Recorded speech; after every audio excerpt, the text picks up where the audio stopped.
Ramo, Felipe, Giuseppe, Guadalupe, are you there? I am here. Okay, cool. Yeah. Having a fight with my delivery food person. In your neighborhood, that could be very dangerous. Well, what it is, it did a price increase between Wednesday of this week and tonight. Didn't tell me, it's not on the menu, but when you order it, it's like $8 more. And I'm like, what the heck? Damn. And they're like, yeah, they raised the price. I'm like, just Wednesday? So I'm not happy, but that's what's going on with me. Hi, how's everybody doing? Better than you. Increase since Wednesday. I ordered the exact same thing. Yeah. You ordered from a This villa or something? inflation, I tell you. Oh, what dude. What that's doing? Anyway. $8, it's a big increase. That's a big increase, right? Yeah. I can't even price out my Yeah. So anyhow, they're still going to deliver the food, but now it's going to be sometime during our adventure here. So Theranos may have to go in the corner for a moment, not just for what he usually does. Dreaming of trees. Dreaming of trees. You have a chance to bring the girls up because I've called for them. They're not listening. All right. Okay. Alrighty. All right, get my sheet People up. usually used to wipe for something else, but not you. I gotta pull up Vykon. Hey, while you're getting ready, Matt, I have a question for you guys. I know what people use for toilet paper when the trees are in bloom, but when there's no leaves around, what do people do? Oh no. I'm thinking hay. I'm just worried about the next COVID pandemic. What's gonna happen when I see another SUV filled with toilet paper at Costco? Don't know the 3 shell method. The 3 seashells. The 3 seashells. Well, I'm told by my grandparents from the South, who lived in Tennessee, that they used to use corn cobs. Yep. Use corn cobs. Yep. Oh God, I hope that's a joke. Nope. Yeah, it's not. In Mississippi, yeah, that's definitely how it was. I know that for a Wait, fact. That's not butter. You don't shove it up there. You kind of. No, I know. Well, it's like a But brush. you know, like, unless you've just steamed it and just eaten it, it hardens up. Not the you don't use the corn on it. You use the cob, which is I know, but no, it's porous. It's porous. Okay. But you don't use the dried out ones. Oh, you're talking about the husk. Okay. I thought you guys said the cob, and I was like, what the hell? I mean, it'll sit there, but good. And you can seriously just wipe your tail with one square. True. I always tell people use both sides. It's 2-sided. No, you poke your fingers through the square and then wipe your butt with your fingers and pull the square off your fingers. That way it just gets. That's how they did it in the Depression. Well, can't imagine why people kept dying of dysentery all the time. Nah, that visual is gonna stick with me for a while. That's why you don't shake hands with your left hand in India and places like that, because that's the way they do it. In the Middle East, yeah. Right. That's why they only eat with their right hand, right? Yep. Or it's either the other way around, but I know it's one or the other. No, yeah, you never shake a left hand. Because that's the Man, I hope weapon. I'm doing it right. I hope I've been doing it right, man. Bumps for me. Yeah. Okay. All right, let's get to going. All right. So you were in that room with that big octopus, and it came to life momentarily, tried to fuck with Babar. He got out of its grasp, and then it went dormant again. And then you guys decided, maybe we're not going to touch this thing anymore. Does it have something of value that we... It did. It had a gem. Babar ripped it out of its forehead, a big ass gem. Okay. Okay. Let's screw it. Let's go. Let's check. I'll check the rest of the room. Uh-huh. Which I described as like a dark blood red ruby, and you guys do figure that it's worth a lot of money. It's about it's a heavy gem. It's probably about 3 to 5 pounds.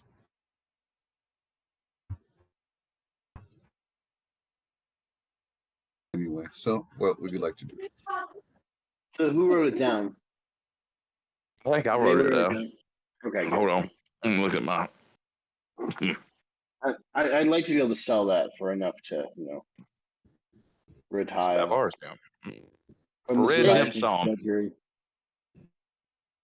Red gemstone. Gotcha. Well, no, say blood red ruby. Blood red ruby. It's not just red. I hope it's not Chris's blood. It's like a darker red, almost like maybe a little bit of purple in it, you know. Say it's 5 pounds. Okay. Well, approximately 3 to 5. Not sure. Not like you got a scale on you. Gotcha.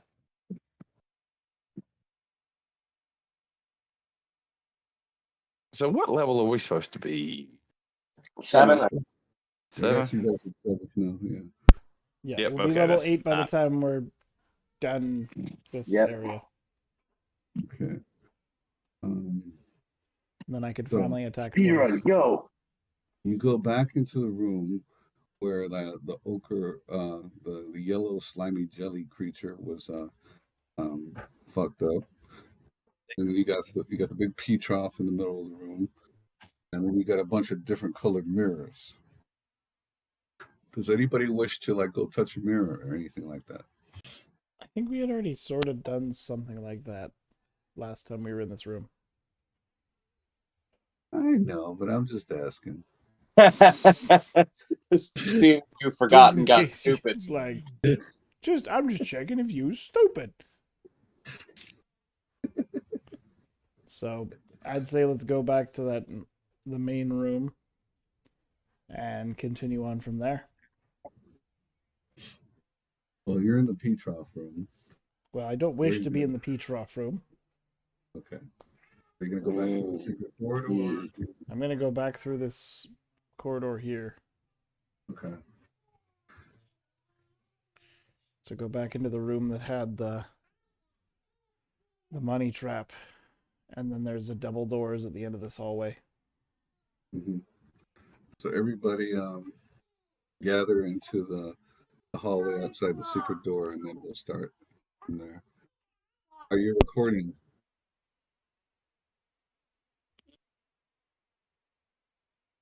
Hallway with the secret door. Yeah. I'll pop you in there, Babar. The pea trough door? I'll pop everybody over there. Vykon over there? He's over there. Okay, is that where we're supposed to be? Okay. Yeah. Because you said the place with the secret door. There's been a lot of secret doors. I'm not sure where I needed to go. Right. Okay. Elvator is approaching a set of double doors that you guys have not gone through yet because you were distracted by the money at the other end of the hall.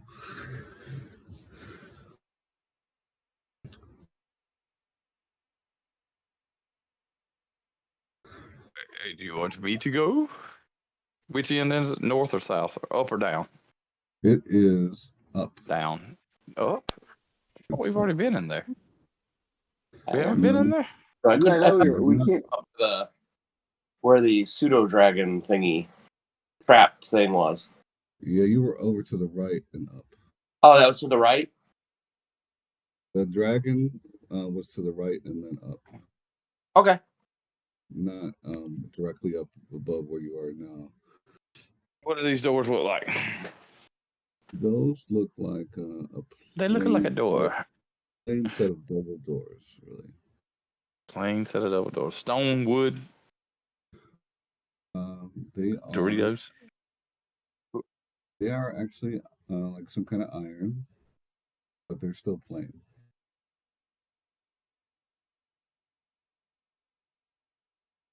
Babar will knock on them. And a bit rusted. All right. Doom, doom, doom. All right. You knock. Nothing seems to happen. They'll give me a perception check. Perception. Checking on the perception. Well, I want submit. Okay. Fair to Midland, partly cloudy. You do not pick up sound of anything other than the banging of the door. The rap tap tapping. Yeah. Boom, boom, boom. I'll say it looks like no one's home, guys. Shall we enter? You first. Okay. So Babar opens the doors and steps in to here. Ooh. Okay. All right. Okay, either side, neither one. Doesn't matter. Hey, shut the doors and run. No. All right. Are the dancing lights in the room? Yes. Okay. They're always on. All right. Vykon went in. Anybody else going in before I read the description? I'll hang out for a moment. Okay. Anybody else hanging back besides Theranos? Elvator is he hasn't moved in. Is Elvator hanging back with Theranos? I will assume so. All right. The room is decorated with a bizarre diorama depicting the land of the dead. Small, brightly painted clay statues have been placed about the room to represent the inhabitants of this realm and the unfortunate people that they have taken into their care. In the center of the room, the floor rises to form a small hill. A group of small figures seem to be struggling to roll a boulder up the hill while a devil drives them on. Above the hill, in the ceiling, is a glowing spot that illuminates the entire chamber with an eerie silver light. A cobblestone path leads from the western door, which is on the bottom of you guys,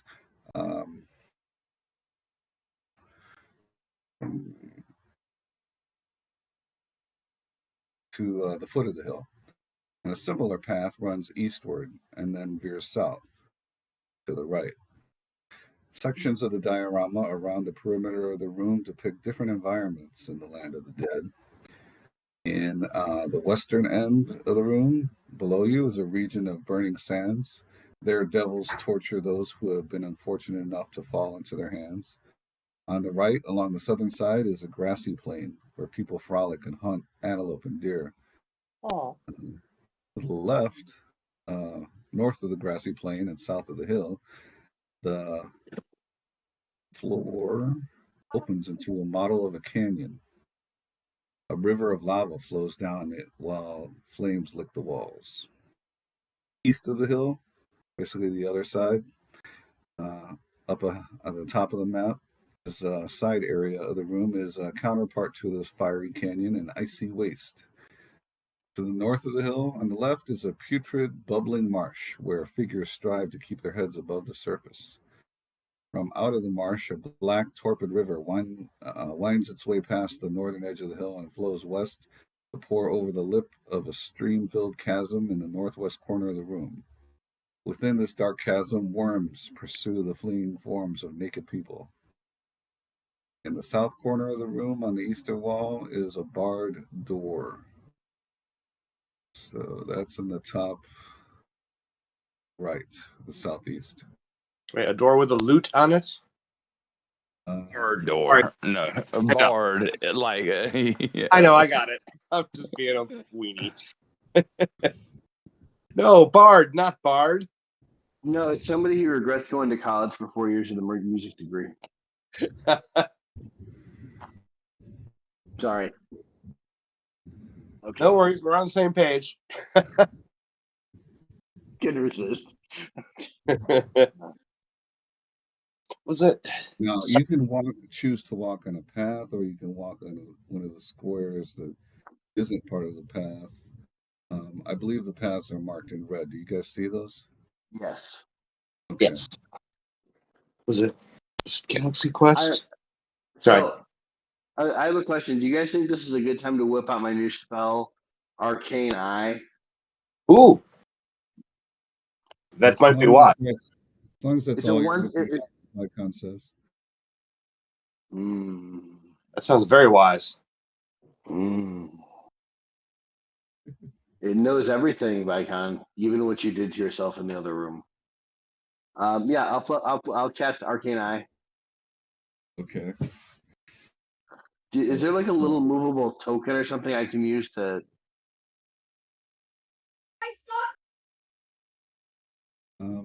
Ryan, can you pop him an eye token on the field? Is that even a thing? Let's see if I can find one. It'll look like a star or something like that. It doesn't matter. I think I got something.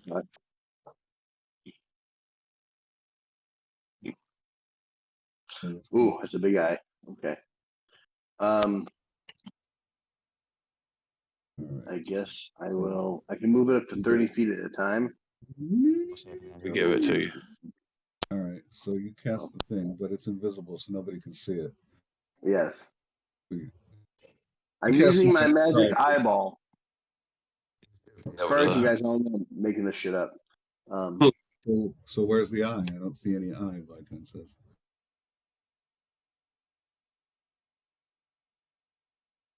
Vykon, I now know that you have poop smeared on your loincloth.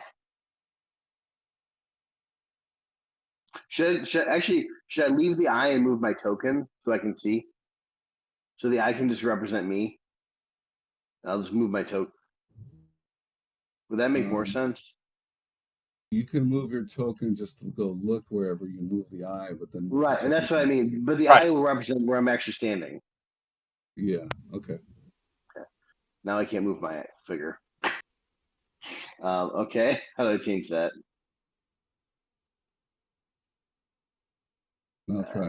Okay, there you go. Okay, it's about 30 feet. Okay, so what do I see now that I got more detail? What's this over here? Over where? There. Because I actually couldn't view that part of the map before. So what do I actually see in that spot now? Right here. So I see it's the end of a path. Well, there was a path that was going up over there. Oh, do I actually have to float my eye over the path directly? Let's see. I can. It's not a big deal.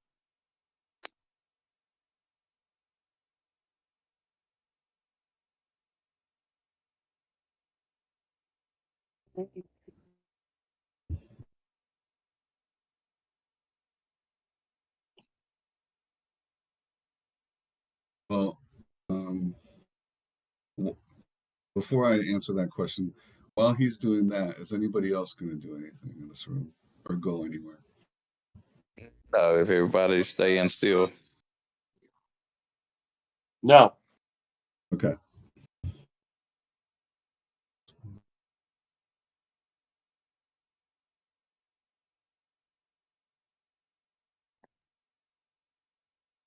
All right, so you fly your little eyeball over there, and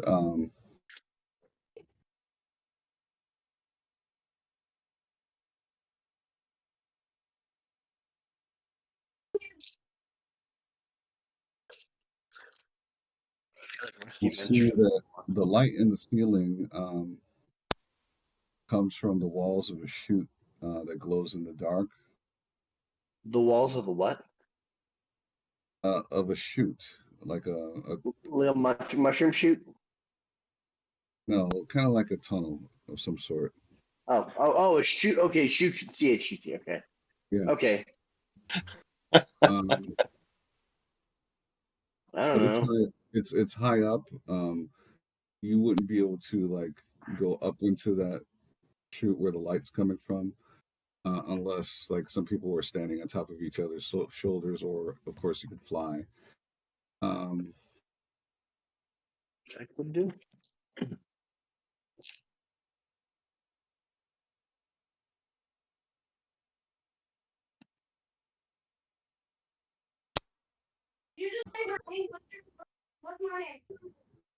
So, Elvator, you're walking up with my eye. Sure, let's do it. Okay. I'm glad that you're there to protect my eye, Always here my for the greater good. indestructible floating eye. Yes. Hey, Elvator, look, it's a shaft built for you. You can elevate yourself up there. I find this lack of humor disturbing. Why does Sorry, everyone I keep was referring to me to a large vertical shaft? Okay, so other than that, it's just a hill, as I just described it Mm-hmm. previously. It's kind of like a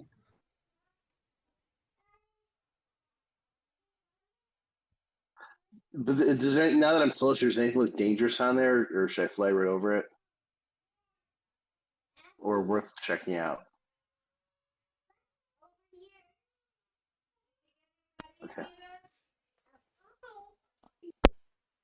well, you just see the figurines. They're like trying to roll a boulder up the hill, and there's like a Okay. devil like trying to push them on to take care of that. And like I said, above the hill is that glowing spot that's coming down through that like a cylinder in the ceiling, like a little Gotcha. tunnel. There's a cobblestone path that leads up to that door, and you don't see anything unusual about the path. Yep. But Okay. there are the different figures in the different places, you know. I'm gonna float over to the end of the path, Okay. the path I'm on, Okay. and just check that out. Okay. All right. Well,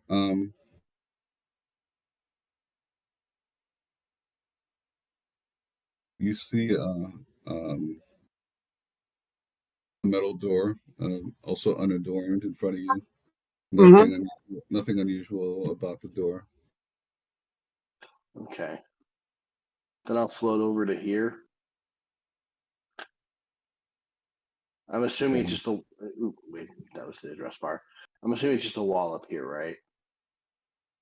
This is all just wall. Something happens when you're floating over there, right? Yeah. Where's your eyeball? My eyeballs. Yeah. My Okay. magic eye. All right, then actually, yeah, you're over by the hill and you don't really see anything other than like the scene I described. Okay.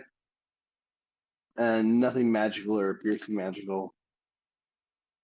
So I'm gonna go over here, and I'm just gonna do a survey of the whole room. Does your eye see magical stuff? You, yeah, do you detect magic with your eye? My invisible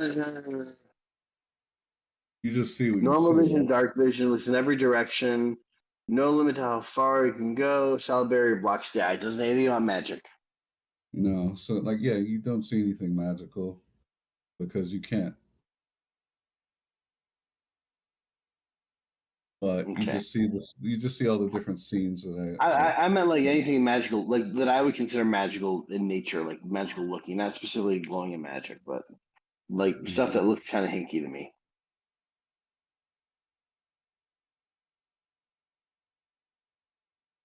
All right. Well, no. I mean, it's just like a really weird like display that was created in this room. It's like an artistic display, with these two different paths in the room. Um, it looks pretty cool and everything. Obviously, something religious, is going on here. Um, but there seems to be like good and evil areas and whatnot, and a lot of artistry was put into what's here. But you can also tell it's very old. Okay. Well, I'm gonna mention the whole thing, remind Elvator about the whole thing, and recommend maybe since he's in this religion, maybe he wants to check out this freaky thing. Yes, of course. I will use my knowledge as an acolyte of Tyr and a humble Actually, servant of Ashardalon. can I roll a religion check to see if this means anything special to me? Sure.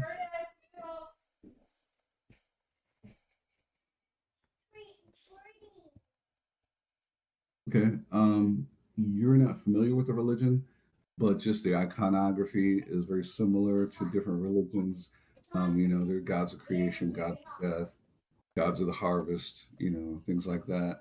And you see the different representations depending on whether it's the grassy plain, the burning sands, the flame, the desert area, the ice area, you know. But other than that, you're not picking up anything culturally significant. Okay, cool. But If just someone else want to do a check it out thing now. Elvator, I did a religion check. Okay. You basically feel the same thing with, let's see.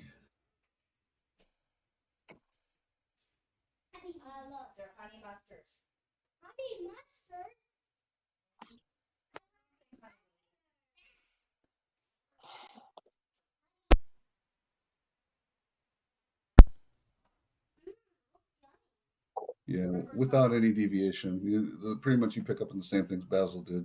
Okay. Elvator prays harder.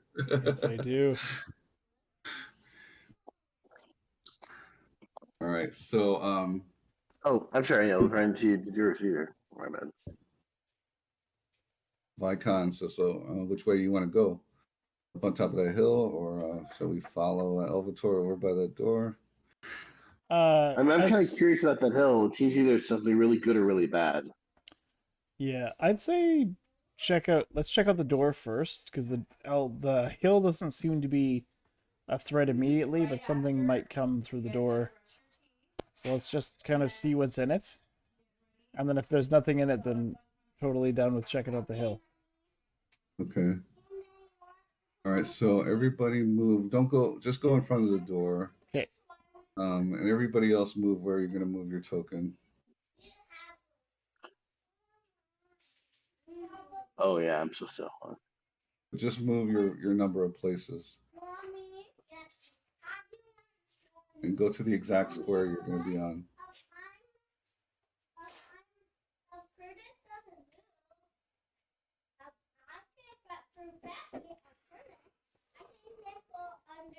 Actually, I'm going to have my hold on. My eye's going to be checking this out, too. What happened over there. Okay. Well, if everybody's in position, then I will open the door. Hold on. Theranos, are you off on the side there?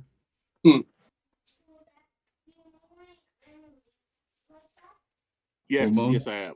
Yes, Okay. I am. To walk there, you would have walked off the path.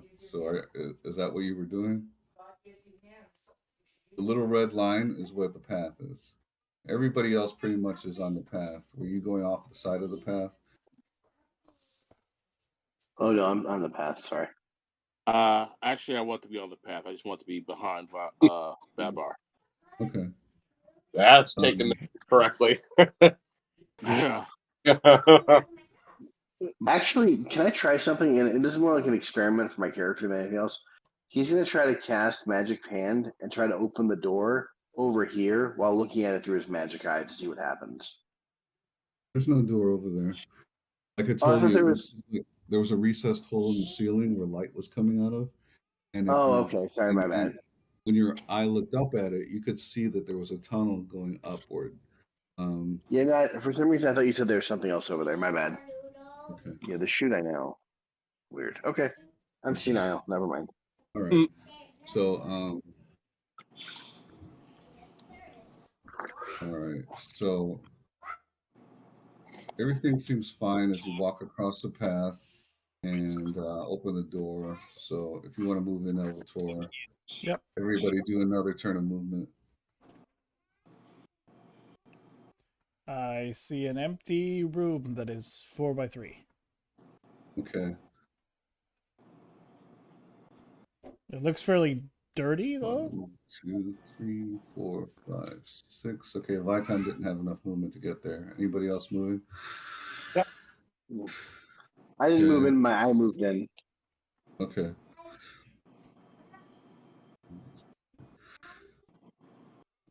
All right. Beyond the door is a modest-sized room. In there. Beyond the door is a modest-sized room with a lumpy pile of earthly material in the middle of the floor.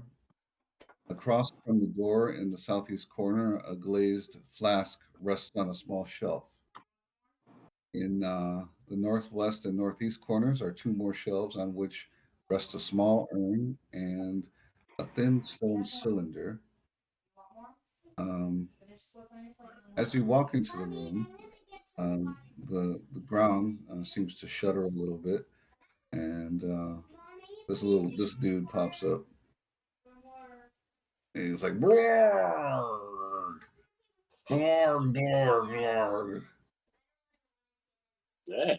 And these mouths are opening and closing, like they're very hungry. Everybody who's in the room, roll initiative. Man, what we really need is a dentist. And Among his people, he is a poet. But he did not know it. Ooh. Yay. Oh, I rolled initiative, but there's no turn order. hold on. I'm sorry. Add Don't do thine it yet. turnover order.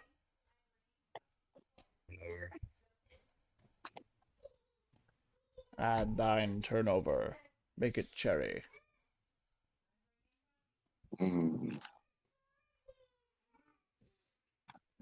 Oh, this thing is so tiny.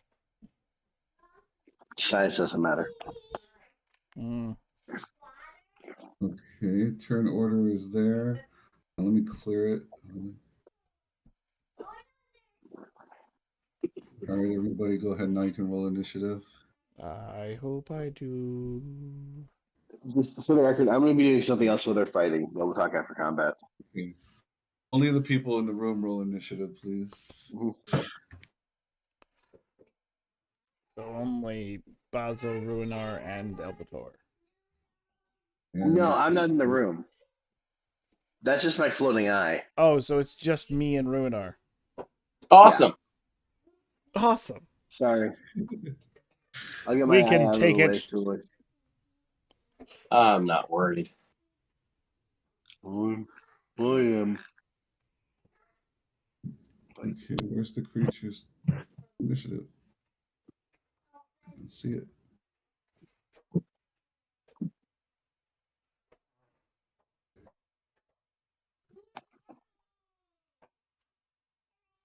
Okay. 1 second.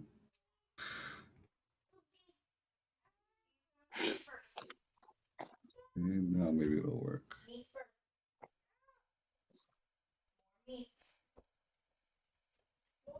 Or me.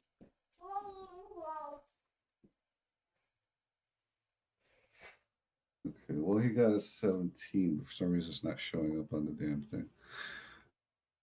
Sure it isn't. Okay, so Ruehnar goes first. Okay.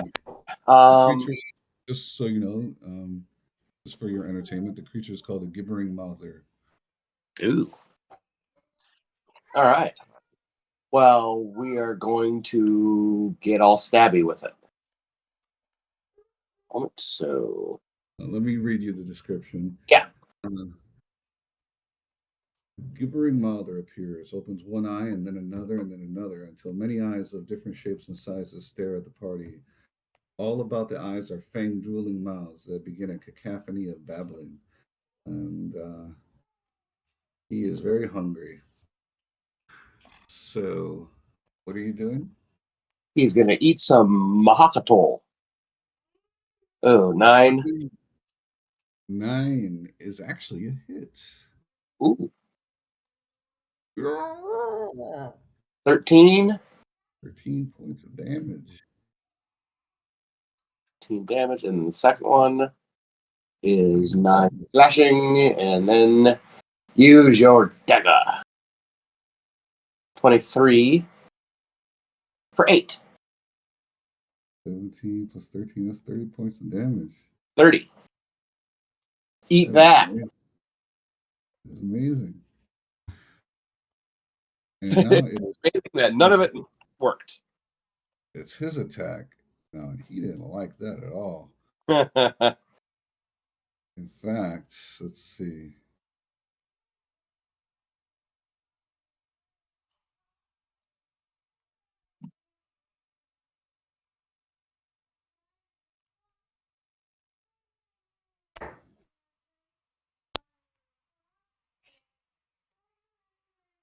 He's gibbering and it just like starts worming into the way of your mind and Makuto's mind and Elvator's mind, and everybody has to make a Wisdom DC saving throw. Ooh, that's upsetting. Elvator and Ruehnar and Makuto, give me Wisdom saving throws.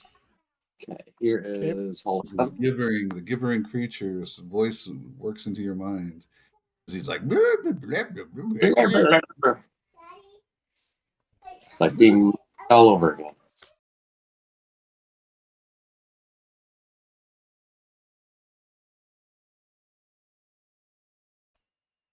Right. 15 for Makuto. You focus on the elven mantra. Ruehnar, you focus on the elven mantras that your mother taught you when you were trying to meditate, and you maintain a discipline and do not let the gibbering enter your mind. Elvator leans on the strength of his love to Alanis, but then he starts thinking about her cleavage and loses all focus. And Makuto, well, did he give us a saving throw? No, Makuto's the one that actually passed. Ruehnar's about to do his right now. Oh, okay. Uh-oh. So much for those elven mantras. All right. So, make it stop.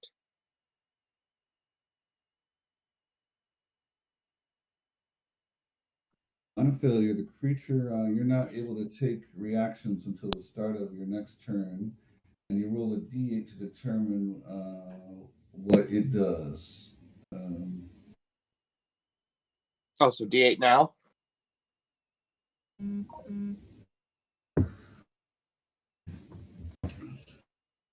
A 2. Okay. 1 to 4, you don't do anything. So you're just like, all right. But that's your next turn. And give me a roll, Elvator.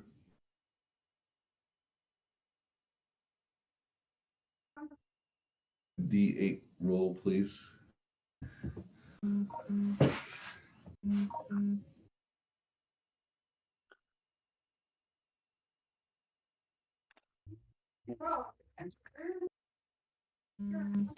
Stephen, can you hear us? All right, I'm going to roll for you. Sorry. Right. I have a secondary mute button that shows up once in a while. I pass the wisdom save because it's a DC 10. Did you? Yeah, I got an 11. Okay. Yeah, you did. Okay. Yeah, you're fine. So the thoughts of Elvanis's cleavage distracted you enough from the gibbering. Exactly. So you saved my butt. You were not drawn in. Excellent. So, well, then I will move towards this thing, and because it has Hold on, he didn't get his attack yet. Oh. He is going to spit a chemical glob onto Ruehnar. Yeah, blinding spittle. Wow, that's a name. So you give me a DC saving throw, which you do get to have before you're not. What? Dexterity? Yeah, 13 dexterity saving throw. Where's the kids? 16. Take that. Okay. They're supposed Take to that, evil they're not loogie. eating, they're supposed to be going to bed. I explained it very thoroughly.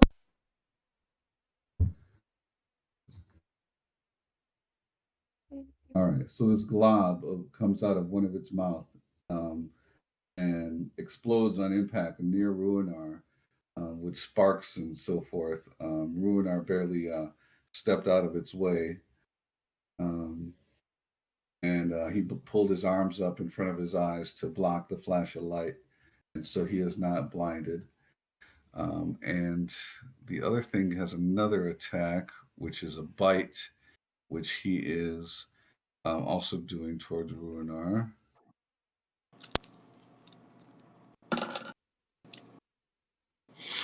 I think a 7 probably misses.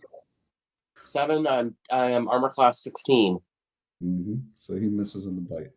And Okay. it is now Makuto's turn. Well, close combat, so it's claw time. No pelts.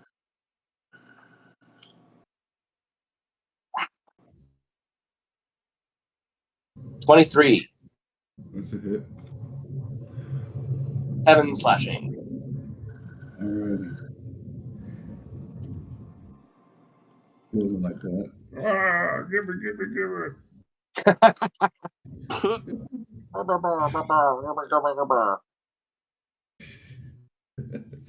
And Elvator, unless I'm sorry, Makuto does something else.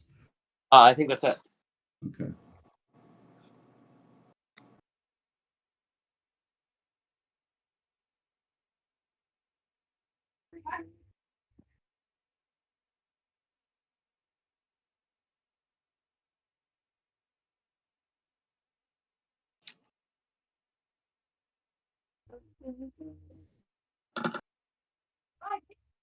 Okay, I'm assuming he did a Shadow Blade. All right, that's a hit. Roll damage. Jack him up. Yeah, alrighty. Let's roll damage. Time to die, thingamajig. 16 damage. 16 damage. All right. 16 He's damage. like, give her. That's right. Time to ready. die, you ugly give thing. move to Alabama. Time to die. Give yourself a hemorrhoid. All right. So Babar and Vykon Theranos, you hear this like weird gibbering in the other room, and it does not sound happy.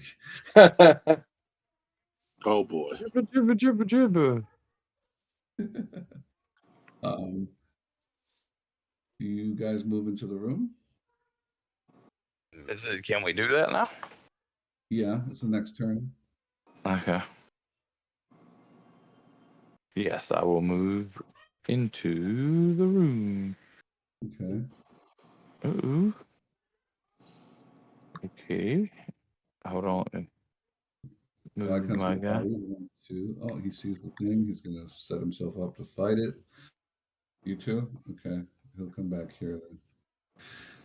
Is Theranos going in? Yes. Okay.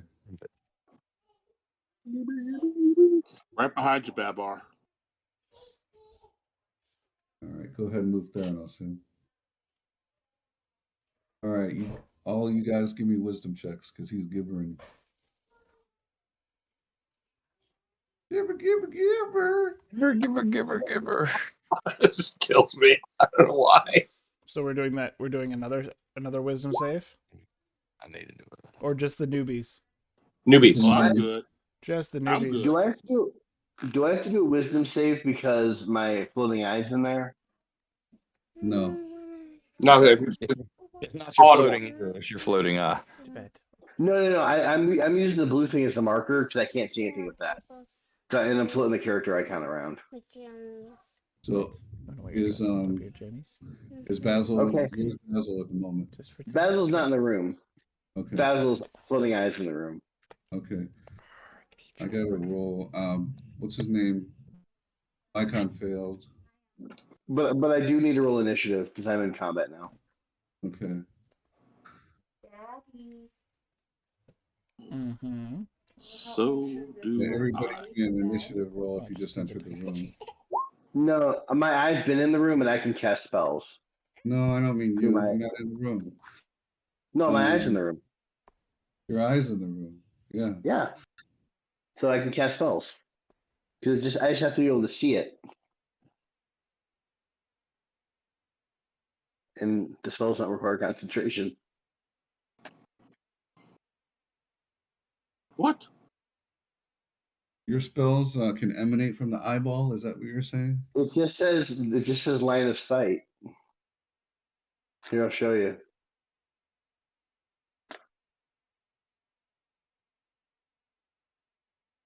Well, that's a magic missile description, but I want to see the eyeball description again. No, it just says I have to be able to see it. It doesn't say I have to be, I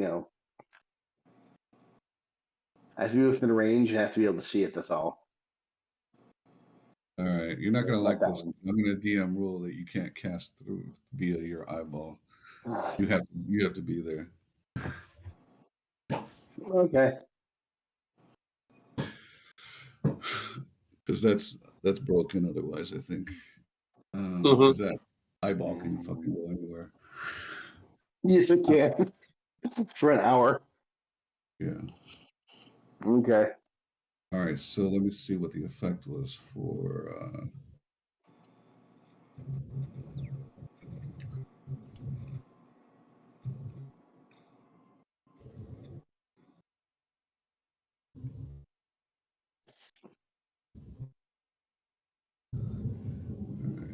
1, 2, 3, 4, 5, 6.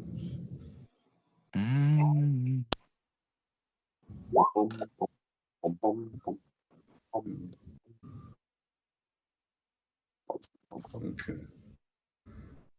Where's Vykon's initiative?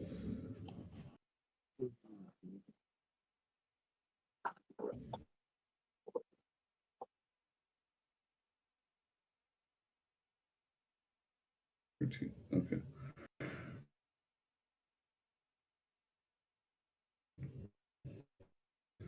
Okay. Was anybody affected by the gibbering other than Vykon? Ruehnar. It's a no? I wasn't. Okay. All right, great. So, Ruehnar's at the top of the round. Do I have to save? No, you don't. Or I'm just. Yeah, you're already saved. Or wait, okay, yeah. So what happened was, you're not doing anything. You're just kind of like, oh, dude. Okay. Do I stay so that way? You can give me a save upon the next once we start the next turn. Then you can do a saving throw. Sounds good. Okay. Grrr. So the creature was next. So he's gonna go for a bar with some blinding spittle. You need to give me a DC 13 X check. Avoid the loogie of doom.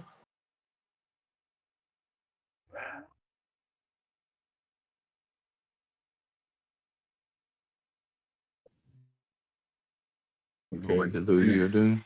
All right, the Loogie of Doom hits the wall behind you, and you your ears flap over your eyes to block the lightning. When he attacks with the Loogie of Doom, I swing with my Shadow Blade due to my Sentinel feat. Okay. So I use my reaction to make a melee weapon attack against it. And deal 16 damage. 16 damage. All right, he's like, give. And he shrivels up. That's right. All right. All right. As he collapses, he knocks down one of the shelves, and a flask rolls over down into the center, all between you.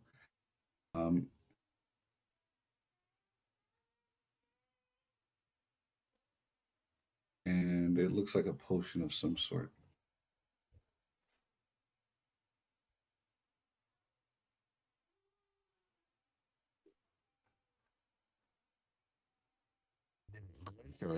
There's also something that looks similar to hold on a second, there might be a picture of it here.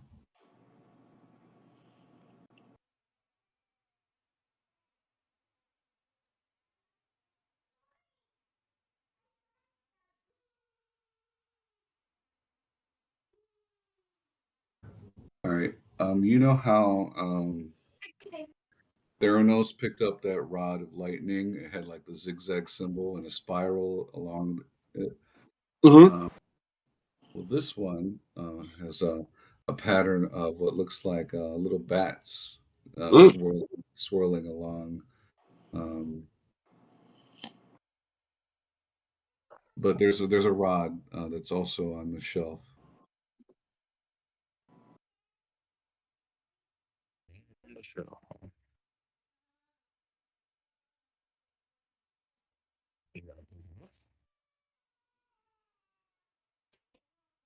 You gotta pick it up. Can you guys hear me? I can hear you. Sort of, Okay. you're fuzzy now. Are you guys gonna pick it up? I'm not I'll there. look at it. I'll take a look at it. Okay. All right, you look at it. It's kind of like pretty cool. You think it might have been made by the same person that made your rod of lightning, but you're not sure what this Really? thing.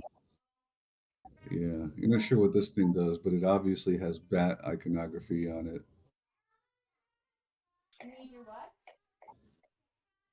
Hmm. If you use it, you might become Batman. Yeah, but how do I stop being Batman? Lose your company or get over the murder of your parents by Joker. Pick one. So it's like therapy or Joker? No, lose your company. Go bankrupt. Go bankrupt, or Options, therapy or Joker. Well, and Vykon's like, maybe you can like suck somebody's blood out with one of those, like bats, like because bats feed on blood, right?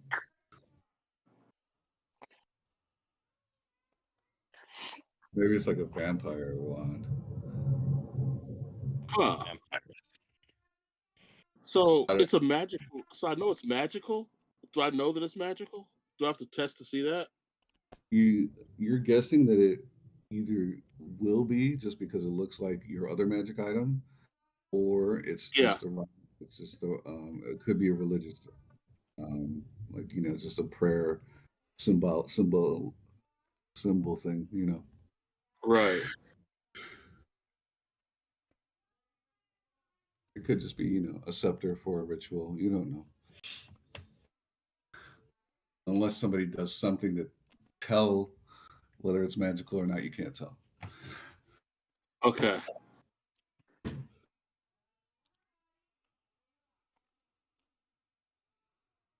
Okay, if something I can do to check it myself. Perception or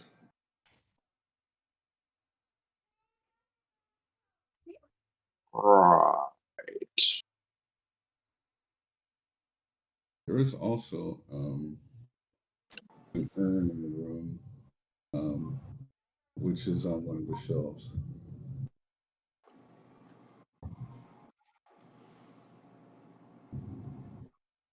That's it.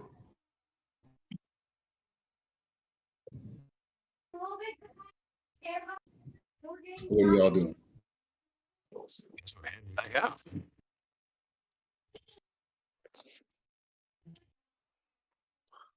Yeah, there's nothing else in here.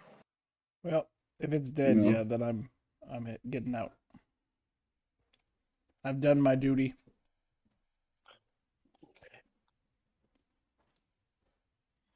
I have to be in the room where I cast spells now. I'm gonna now that I'm back in the room, I'm with my eye. I'm gonna cast detect magic over the this area. Okay. Is everybody leaving that other room? Mm-hmm. Okay. I'm gonna give Vykon a intelligence check. Yep.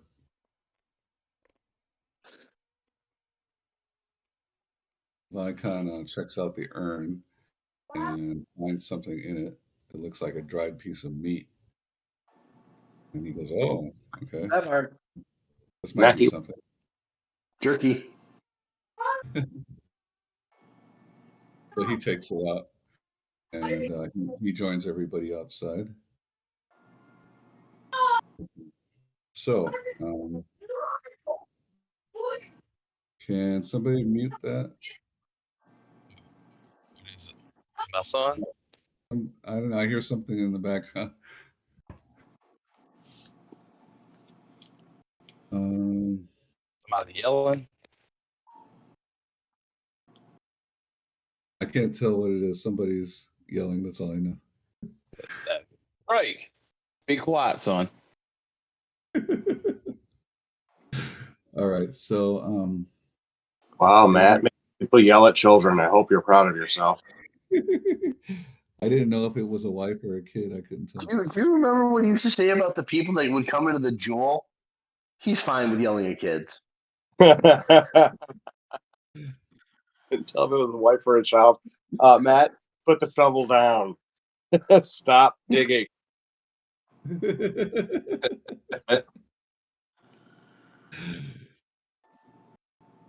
So, what were you doing, Basil, with your magic? I'm gonna go back in this room and cast. No, I'm in the room now, but I'm gonna have my eye look around while I cast detect magic on this room. On the room? Yeah, and especially the general area, the Sisyphean thing. Okay. Where are you standing exactly? I'm where the blue dot is back here. Okay. Can you put up the detect magic spell thingy? Sure.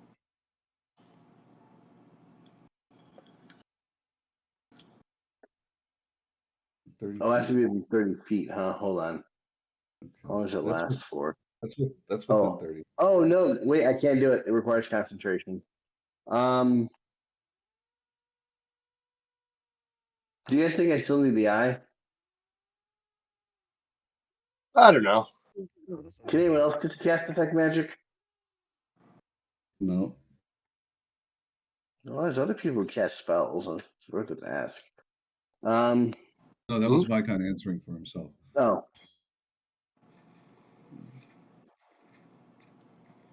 Ramon, can you cast magic? Yeah, what do you need? Can you cast detect magic? No, I can spell oh. not detect. Oh, damn it. I feel like there's got to be something here. This is something too ornate to not be something. I guess I'll just cancel the eye.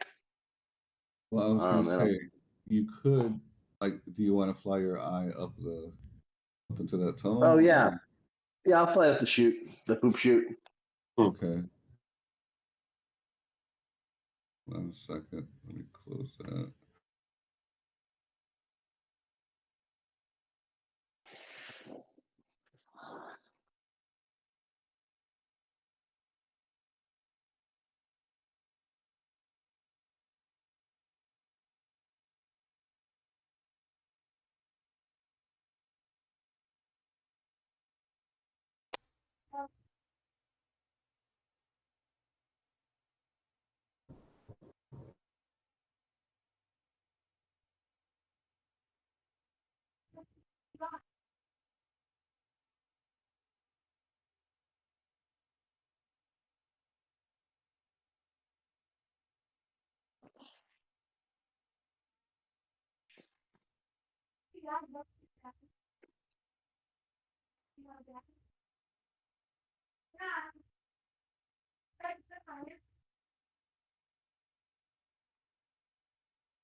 Okay, so there's like once you go up a certain height, then the path seems to veer north, which is to the left of the map.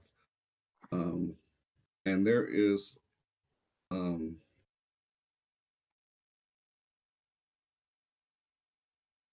see, a passageway full of cobwebs that seems to go very, very far in a northerly direction.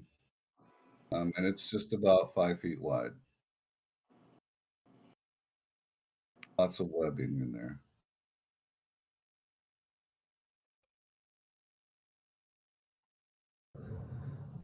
And that's what your magic eye sees. Webbing in there. Yeah. But you can see it. It has night vision, so it can see in the dark. Yeah. But like, how far are you going to move the eye? I mean, you know. Oh, I'm going to move it all around the room. Do you see the corridor? Mm-hmm.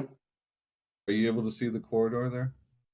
I see the hole. That's why I put my eye over it to show I'm going up it. Okay, it might be on the GM overlay. Hold on.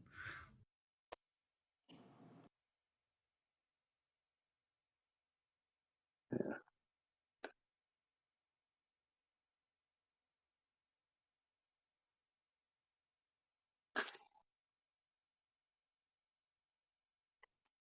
Okay, now do you see it? Oh yeah. Okay. Okay, So you can see there's a corridor there. Now, okay. if you move the eye, then move the eyes for where you're telling me you're moving it to. So I'm gonna go look down this northern turn first. Okay. You said that's a dead end. Let me look at my description here. Hold on.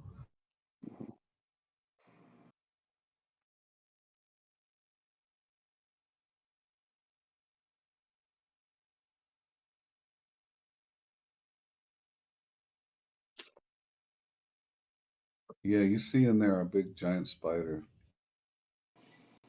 Okay, I'm gonna move out of there and keep moving down over to here. Okay. You come out of the pathway there, and then obviously there's a room there. And there's what it looks like to be like, one second.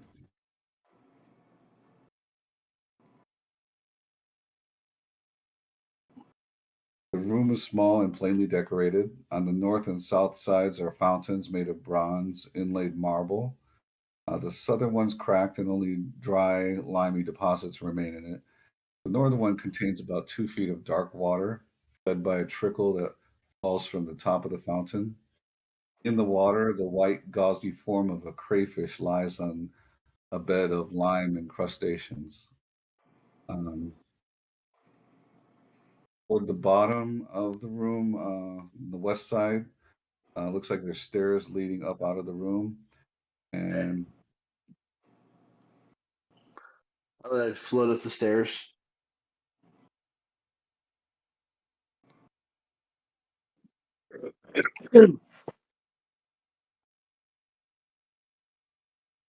to the west, stairs lead up out of the room, and to either side of the stairs along the west wall are narrow, dust-covered ledges. And then there's a door at the top of that room. Oh, wait, at the top of the stairs there's a door, Top of the or stairs is the door, yeah. okay, I can't go past there. Okay, I'm gonna float back. Does this spider up here look rough, like dangerous? Yeah, he looks pretty scary. Okay. He I'm looks like gonna the let one everyone in, know. remember the movie Say Lord of what? the Rings? Or in Lord of the Rings, you know, Yeah, the one that, yeah. yeah, like that. Okay. I let everyone know what I see. And I look at our monkish friend and say, I've heard spider legs are a lot like crab legs. So do you have any butter? Because I have lots of mayonnaise. I don't think I'm gonna eat spiders, but we will see. Spiders. Sounds gross. Babar, did you just walk across straight, like from where you were over to the hill, or did you take the path back to the door and then the other path up to the mountain?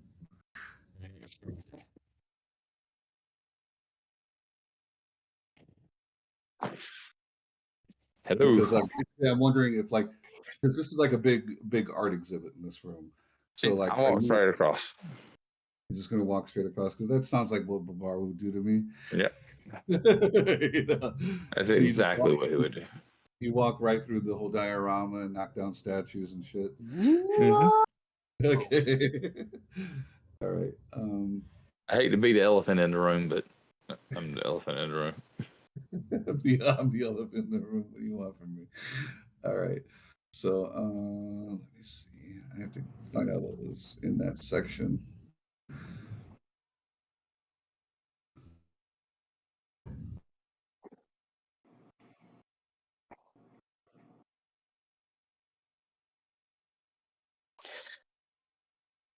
Mhm.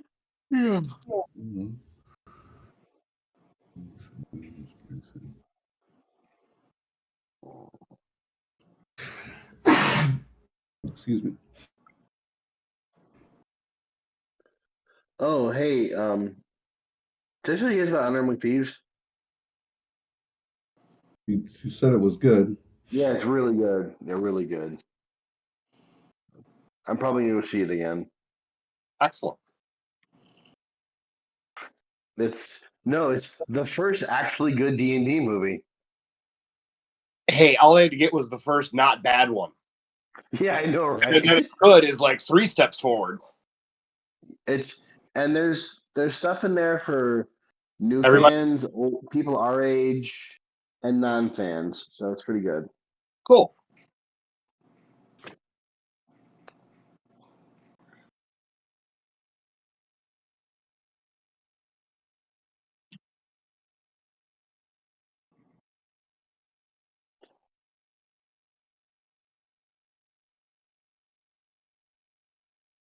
Okay. So as you walk over there, you go walk up the hill to join Elvator. There's like a magical force that seems to push you backwards. So give me a DC strength roll, strength saving roll. Okay. No, not you, Babar. Oh, not me.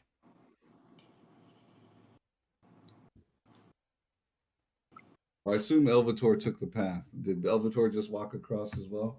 No, Elvator took the path. Okay. Okay. I'm not an So idiot. you feel this magical force try to fuck with you, and you do what football players call juking. Do you know what that is? Yeah. Yeah. Okay. And you manage to swivel around and avoid the force and get up to the top of the hill. But you see that you would have like been knocked on your ass and probably took some damage if you weren't as dexterous and strong as you are. Vykon was pretty much going to follow you since he saw what you were doing, so he's going to try to do that. But he's going to be over here, and he's going to do a saving throw.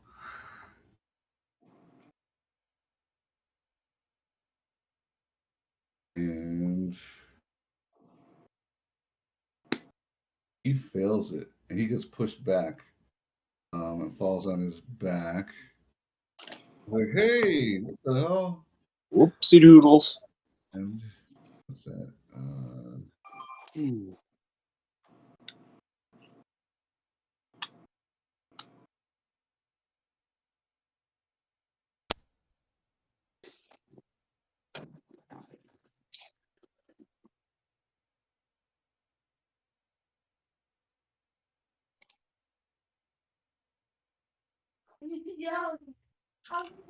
A whopping 1 point of damage and is knocked prone. Like, hey, what kind of ghost pushed me up that hill?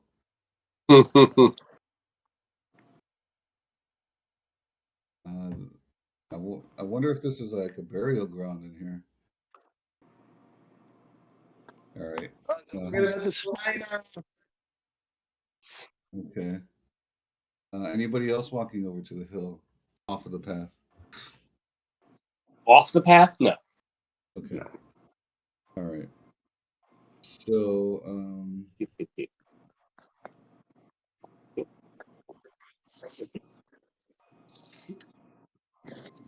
so you said there's like a tunnel up there, Basil?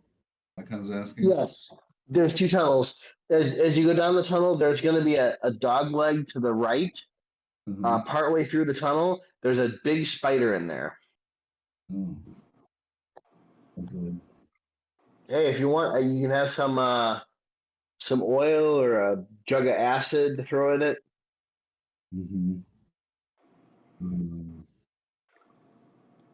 Could use your fists of fury, or give it a furious fisting, whatever. Can it be both? Why doesn't somebody I'm not crawling up there. Is it big enough for me to crawl in? Yeah, it's big. You can get in there. It's 5 foot wide. It's a 5 foot wide corridor. Oh. Okay, well I'll crawl up then.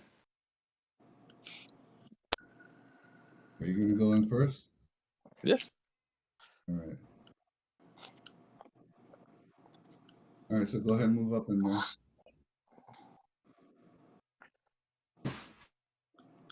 I'm crawling in the. Okay, so that's the little tunnel there. Yeah. Okay, I see it. All right. I'll Is give you. boy, is What's your is normal this other movement? guy like 70 feet? Okay. To get up Hold there, on. you would have had to get on Vykon's shoulders or whatever and climb up in there. So Well, how did Elvator get up there? Elvator didn't get up there. Basil's eyeball flew up in there. Well, Elvator's character is in the tunnel. No, I'm outside the tunnel. No, he's not. He's on the mountain, on the hill. My speed is actually 110 feet. Okay. Well, move as far as you want to move. I would like to go in the tunnel though. Well, Spider's right here, so that's as far as you go. Okay. So you get about right there, and you roll initiative. And Vykon will join behind you. Anybody else climbing up in there? Oh yeah. Sure. Okay. Whoever Whoever can fly should go last because everybody else would have to climb up somebody else to get in there.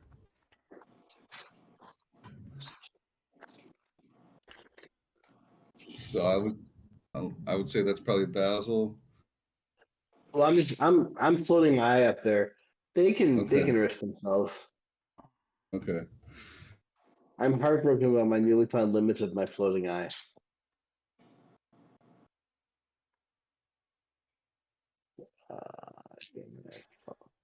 I'd have to cast concentrate on that shit. All right, everybody, roll initiative.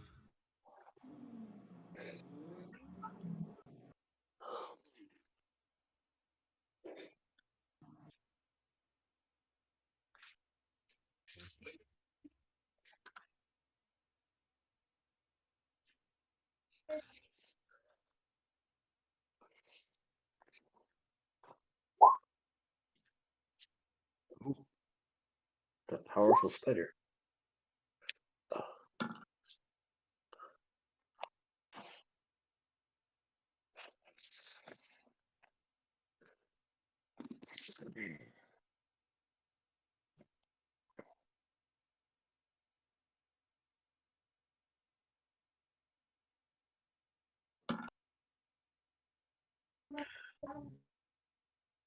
All right, everybody roll initiative. Mm-hmm. Okay. The spider sees Babar come up. He hears him, so he's ready.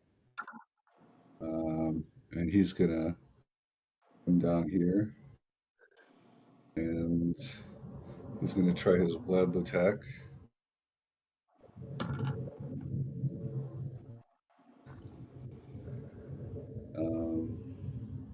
You need a DC 12 strength check. Wrong one. That's a save. I'm going to do a check. It'll be athletics.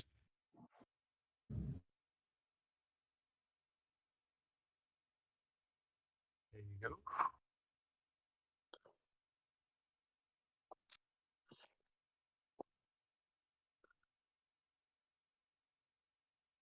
Okay, webbing didn't work. He's gonna follow that. He's just gonna follow. Yep, he dodged the webbing, so he's just gonna follow that up with a quick bite. 21 hit. One was it. Okay, so you take 5 plus 8. You can do a DC versus poison.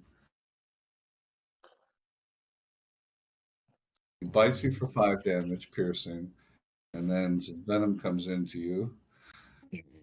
Save. Ooh, that sucks. No Ooh, saves. Oh, bad. You also took 8 poison damage. 13 damage. Okay. All right, it is now Vykon's turn. So he's going to jump up ahead and attack with his great axe.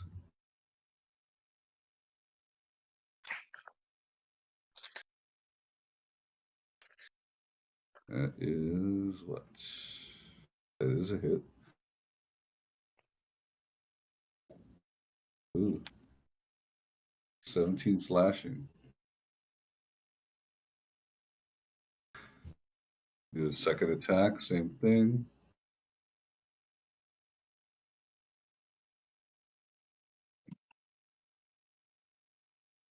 And that 20.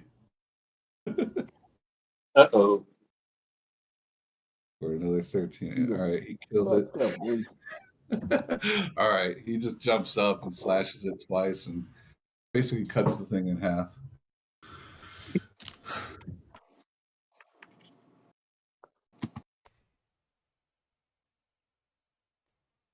I think this level is like, I mean, even though I think the difficulty on this is too easy for you guys. Yeah, I'm thinking the same thing. I might add some stuff to the next one. Thing is you're not supposed to I don't think you're supposed to let the party rest in here. I don't think the party is supposed to get as many rests as we have. Yeah, I think we've had like 3 or 4 long rests in here. All right. So, continuing on. You want to cut? Oh, I'm gonna cancel my my floating eye, and Okay. you guys killed the spider, right? Yeah. Okay, I'm gonna cancel my floating eye and just join the party then. Okay. I guess I'll cast fly to get up. I have to cast fly to get up here, right? Throw a rope down. We got a rope so I can throw it down to you. Okay. I'll just cast. So this tunnel, Actually, no. Yeah, if you cast, yeah, then I'll keep my floating eye. You can tell this tunnel is going kind of like in an upward incline, so you feel like you're going up to like a third level in the pyramid, up like around the top. To when you come out, you come out into the next room, out of like this. It's like you're coming out of a well, basically, when you guys pop up over here. So I'm gonna put you guys out here.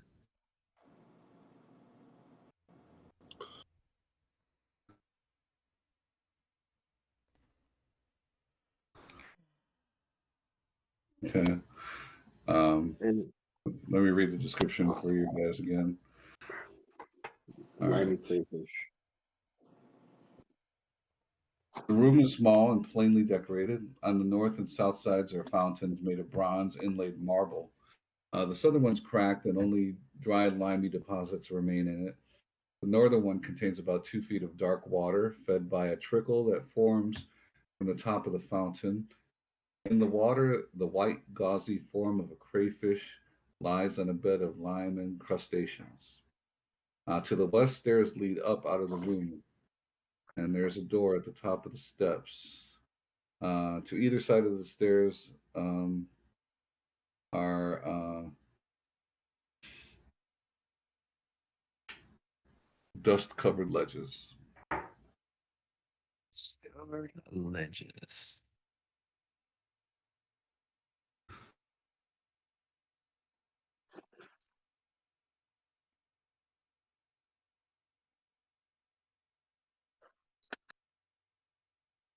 Okay.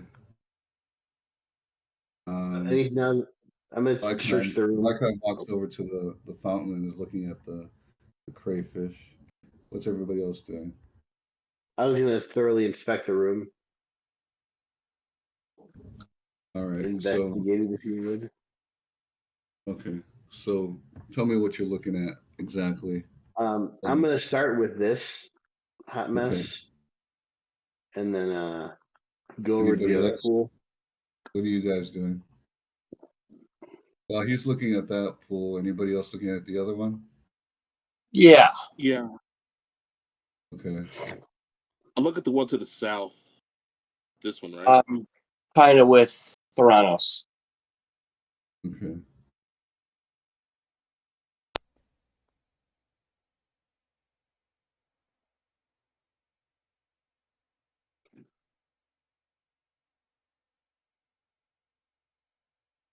All right, so you see that fountain there, and it's cracked, and there's only like dry, limey deposits in it, and there's like a dark water. I'm gonna try to kind of move around the deposit, see if there's anything under that, any kind of icons, magic words. That was the one Theranos and Ruehnar were looking at.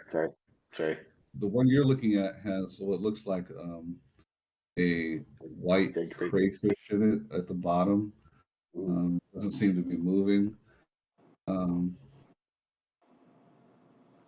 gonna take out one of my cast mage hand and use one of those 10-pound stones and just drop it on the crayfish and see what happens.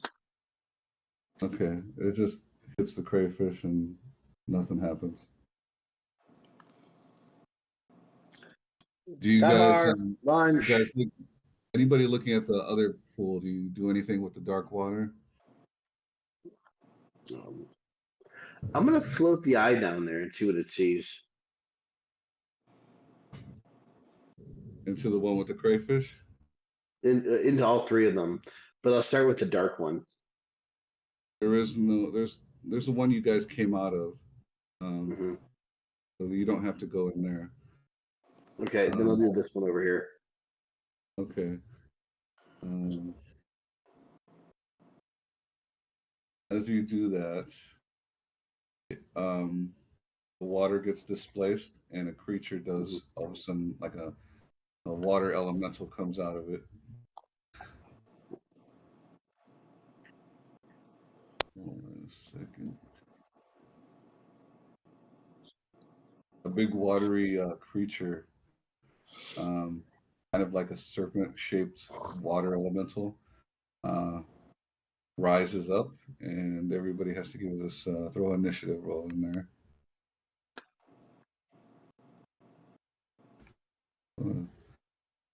Give initiative rolls.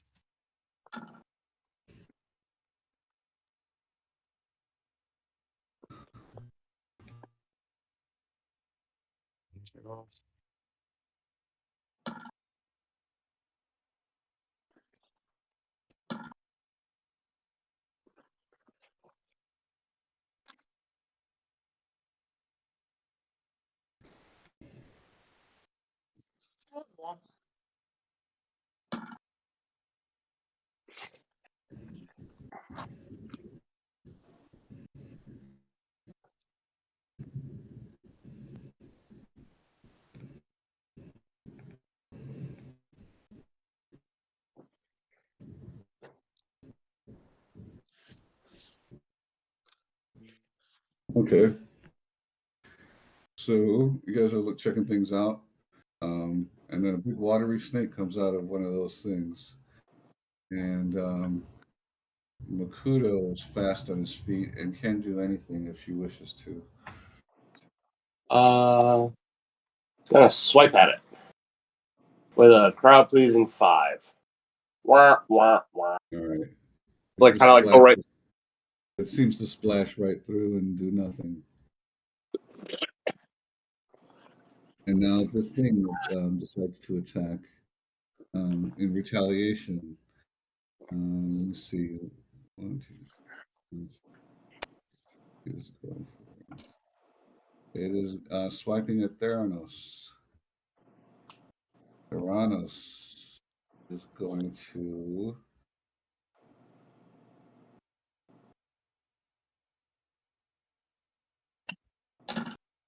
I'm going to try to coil around you real fast and grapple you. I think 17 is a hit, right?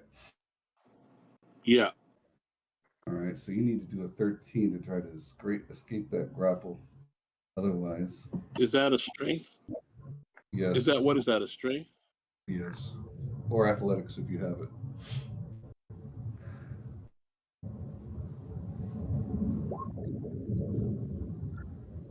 Okay. almost got out of it, but it just like with its watery form, it managed to wriggle all around you, wrap itself all around you, and coil you up within itself. And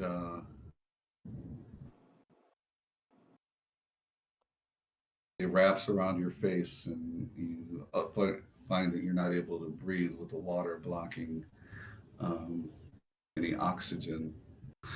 Vykon's turn.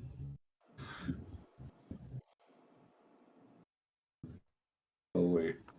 And hold on, you check. Hey, Theranos, remember we were kids and we used to go swimming? Down by the creek. Mm-hmm. You jump out of the water. Water glistening all over your body. Your body. What? This all over your body. Body.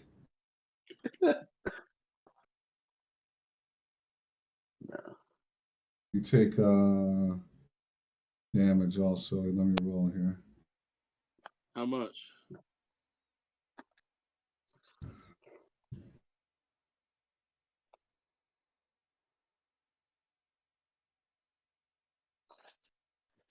It squeezes you for 15 damage. Yeah.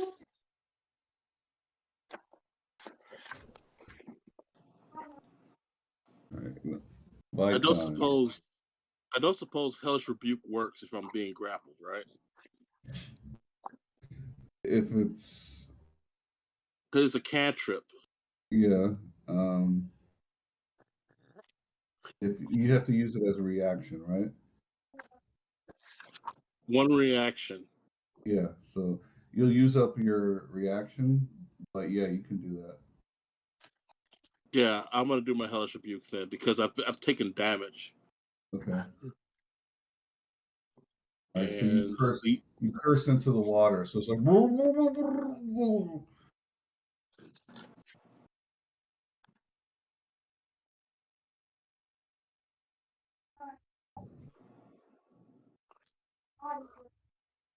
so how much damage is that exactly?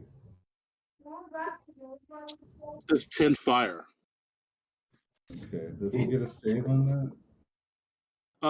His save is 11. Dexterity save is 11. Sorry, DC 11. Okay, he takes half that then.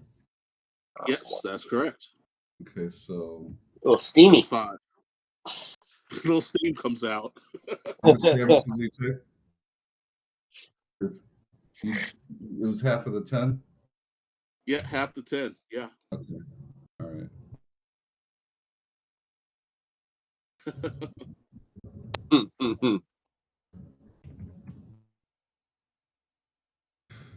All right. Vykon's hitting it, but he doesn't want to hit you. So he's going to try to swipe at its head with the great axe. And that's a hit.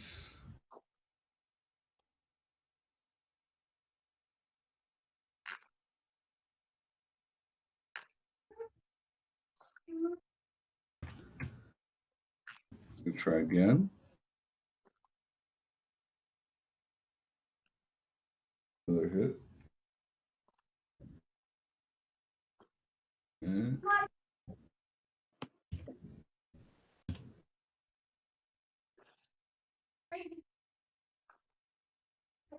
right here.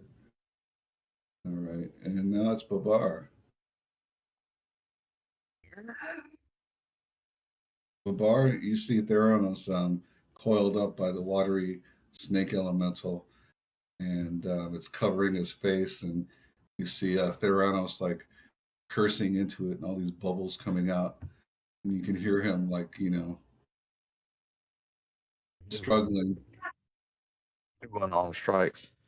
Okay. Guess the second one hits. Hits. Yeah, just a 9 to 5 doesn't count. Okay. And that's all I got. All right.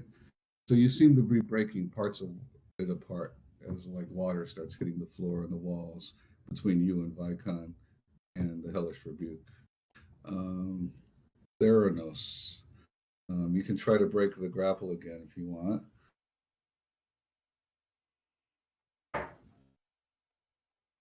That's athletics, right? It is, yes. All right, let's do it.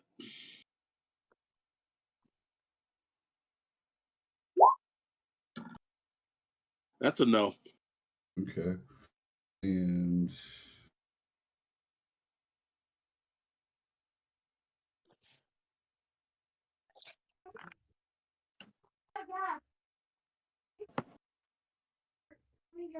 give me a Constitution check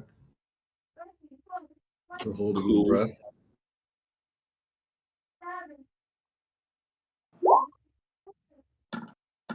Okay.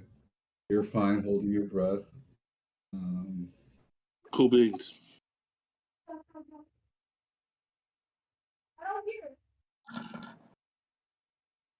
What's your AC? It is currently 14. Okay. He's squeezing you, but you managed to resist.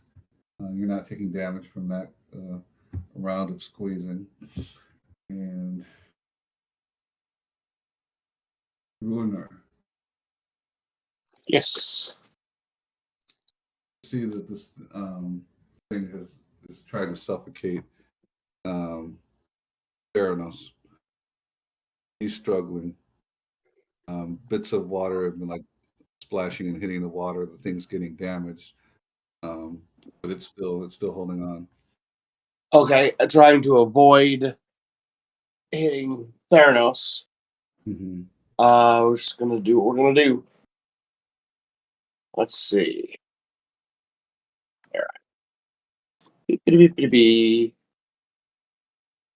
16 Okay. would be 7 slashing if it hits. 14 would be 8 slashing if it hits. Did both of those hit? Did both hit? Yes. Okay, so that's 15 plus, then a 23 for 10, so 25.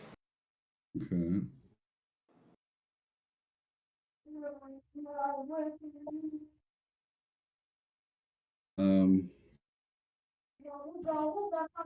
Hey Ryan, are Babar's unarmed attacks considered magical at his level?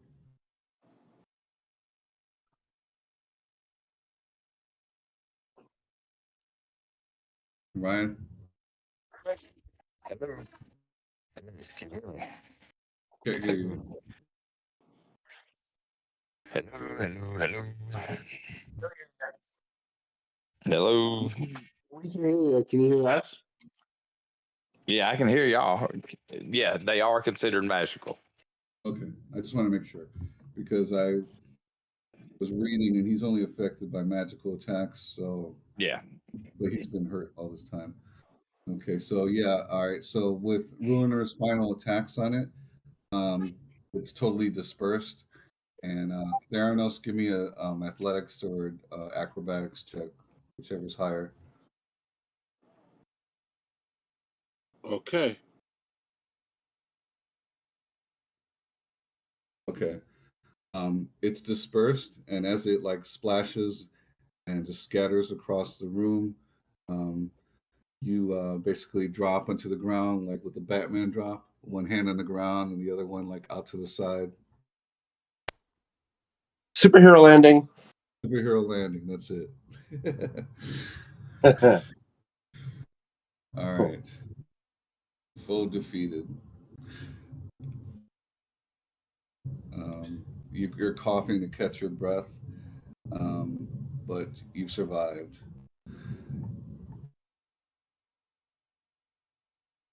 Okay. You do look into the bottom of the fountain where the thing was at, but unfortunately, there's nothing there. It's not like it was guarding any treasure. It just seemed like perhaps just a guardian of the room. Let's check the crayfish. All right. You put your hand in there, or what do you do exactly? I'm going to use the mage hand And Theranos, were you healing yourself? I sure am. Okay. All right. So Is you're that using 19? Is that 19? Yes. Oh no. I don't know. Is it? Yeah, 15 and 14, 19? 15 and 14, yeah. 29. Or I mean, okay. So Mage Hand, you move the crayfish over, and below it, it looks like there's a platinum key and a chain.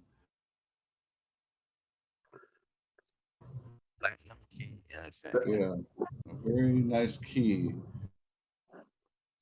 Shiny. Babar, I think you're the kind of guy that you wear a platinum chain and a key. I think you'd look pimping. Yeah, it's very, very cool bling. You can give it to Babar? Yeah. Okay.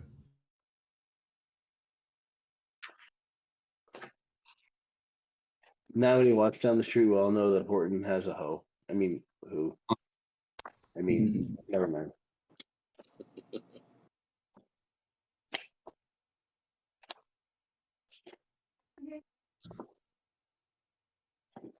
Alrighty. So, would you guys like to do anything else?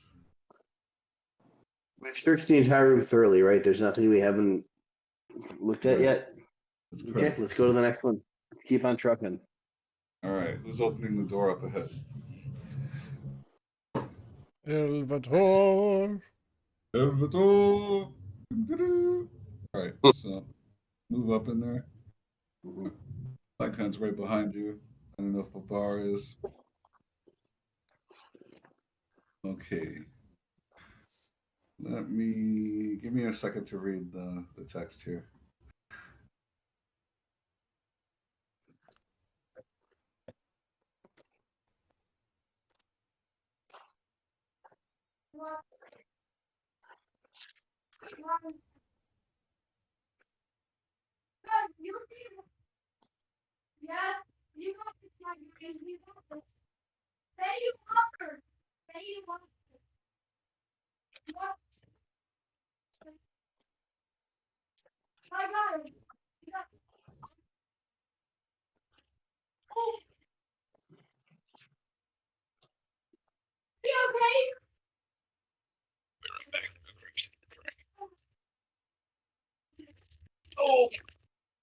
Okay. So, in the middle of this chamber is what appears to be the withered, preserved form of a centaur mounted on the slab of marble, tinted green and decked out in lacquered leather, feathers, and copper wire jewelry. You should be seeing a picture of him now. It's like a stuffed statue kind of thing that you would see in a museum. The center holds a bronze hafted pike tipped with a broad blue gray flame shaped spearhead. Scattered around the room are jewelry and knickknacks made of beaten copper, cut and polished obsidian, shells, quartz, and coral. Much of this treasure is at the feet of the centaur, symbolically being trod underfoot. And two tall urns shaped like wicker baskets stand along the north wall, each one filled with river stones.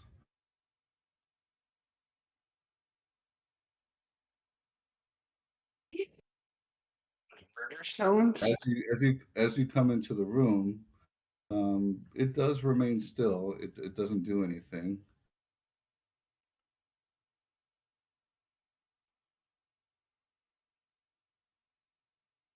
Everybody can enter the room if you like. It doesn't come to life or anything. Okay. Yeah. Well, I want to make sure that it's not going to come to life, so I'm going to divine sense it.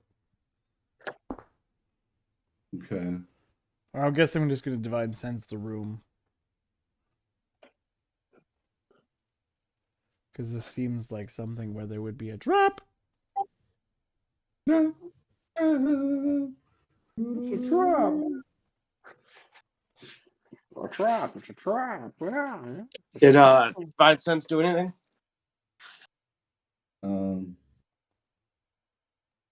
Divine sense. Can you put the description up? It's in the chat. You did already. Okay.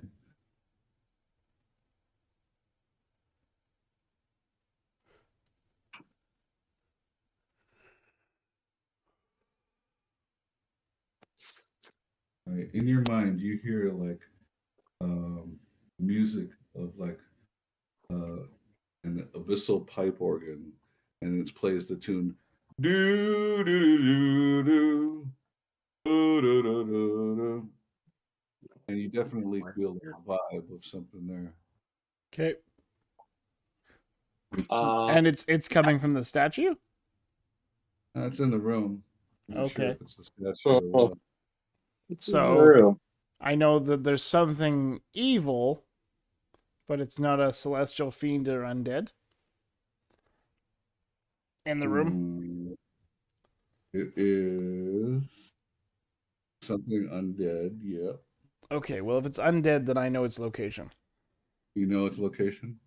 Yeah, All right. because Yeah, it's the centaur. it's It's the centaur.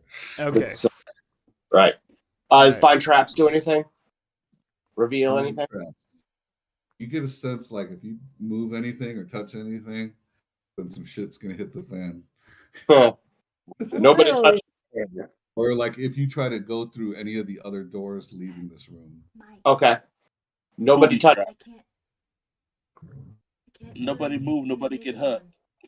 What? Can't put headphones on without the mic Why not? because it doesn't. Well, that thing's just waiting to come to life. We should like tie it up.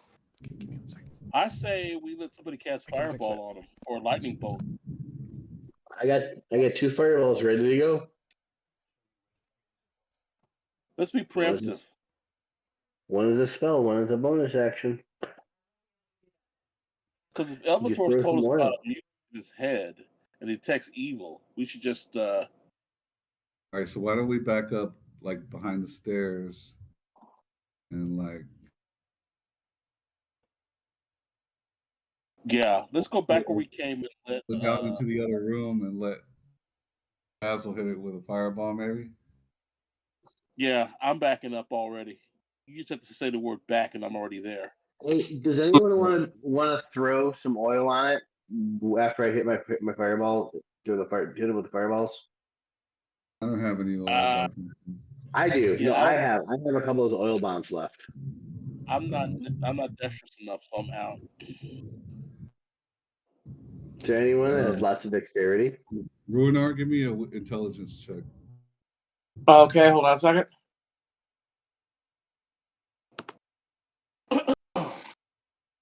Int. Hold on. Okay, intelligence is 14, and we have rolled a 15. All right.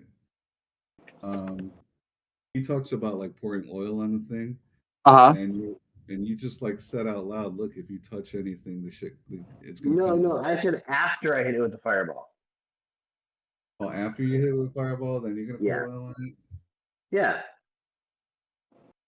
Well, just throw. No, not put it. Throw it. Like Well, whatever. Anyway, Ruehnar, that's the instinct you get when he said that. Touch anything is bad. Right. Okay. So he reminds you of that, and then go ahead and proceed and do whatever it is you wanted to do. Okay. Everyone out of the room or hide. And put your token exactly where you're gonna wait. Well, for that fireball to go off. I'm going to be over here by the way. Elvator, why don't you come over by me? So I'm not alone. I'm So scared. Yep. Yeah, it's actually wildly annoying. I've always got to remember to move the cat first. So I have to go back and get her half the time. Can you put up the fireball description for me? Yeah. So I'm trying to find the right spot to be. That way I'm out of it. And I should be just out of it right here. Okay. Everybody put your token where you're going to be. And then when you do the fireball, let me know, and then I'll do the saving throw. Okay. I'm going to go behind this wall over here. I'm actually going to cast 2. I'm going to cast a spell. Then I'm going to do the bonus action for my ring. Okay. Since I always roll crap at least once. Let's see if I can do it twice. And everybody's ready for that to happen? Has Elvator, where you at? Yep. You need to move. You know what? Come here. I am going to put bark skin on just in case. Okay. So I should cast that from my wand of magic shit. Hmm. All right. Your skin gets all barkly.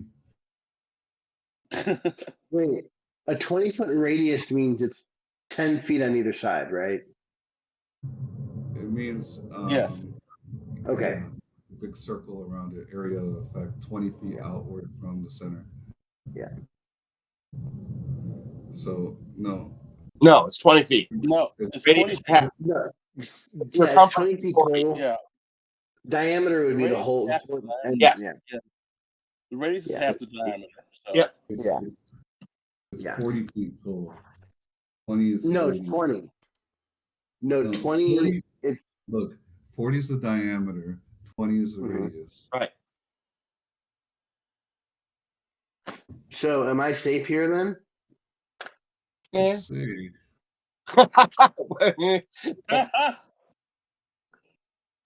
Who can say? Who can say? No, Now I am. Haha. no.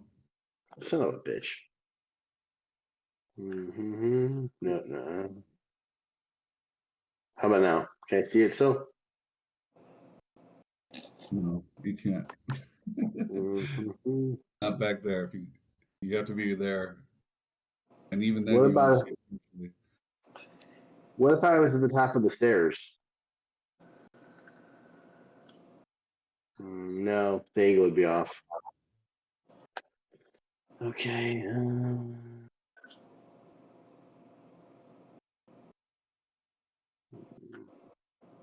Burning hands. Yeah, I think it's gonna have to be lightning bolt. Theranos. You have All right. lightning bolt? Yeah, I got a wand over on lightning bolts. I got at least. I Yeah. think I've got four more charges today. If I remember Okay. correctly. So where are you? Don't you have? Yeah. Well, Hold on. lightning. Hold on a sec. I got to pull this damn thing up. I Right. don't remember what it says. Okay. Okay, natural attunement, wind. You remember the magic word? Yep.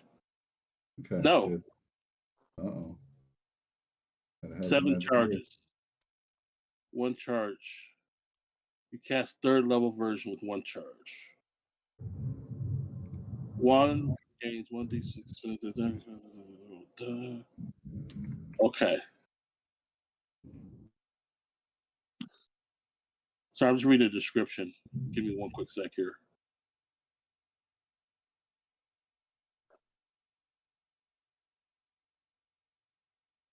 I sent you a message in Discord. Okay.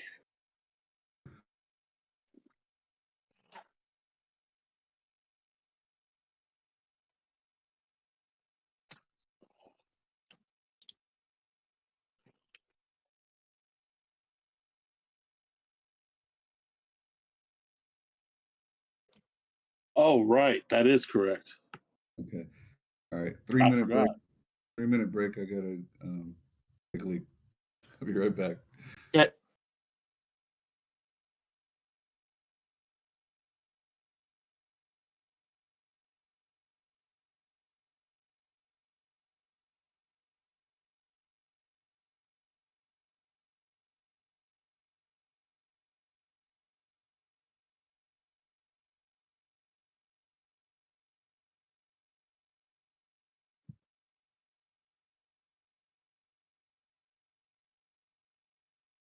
I don't know if I've used it since our last long rest, actually.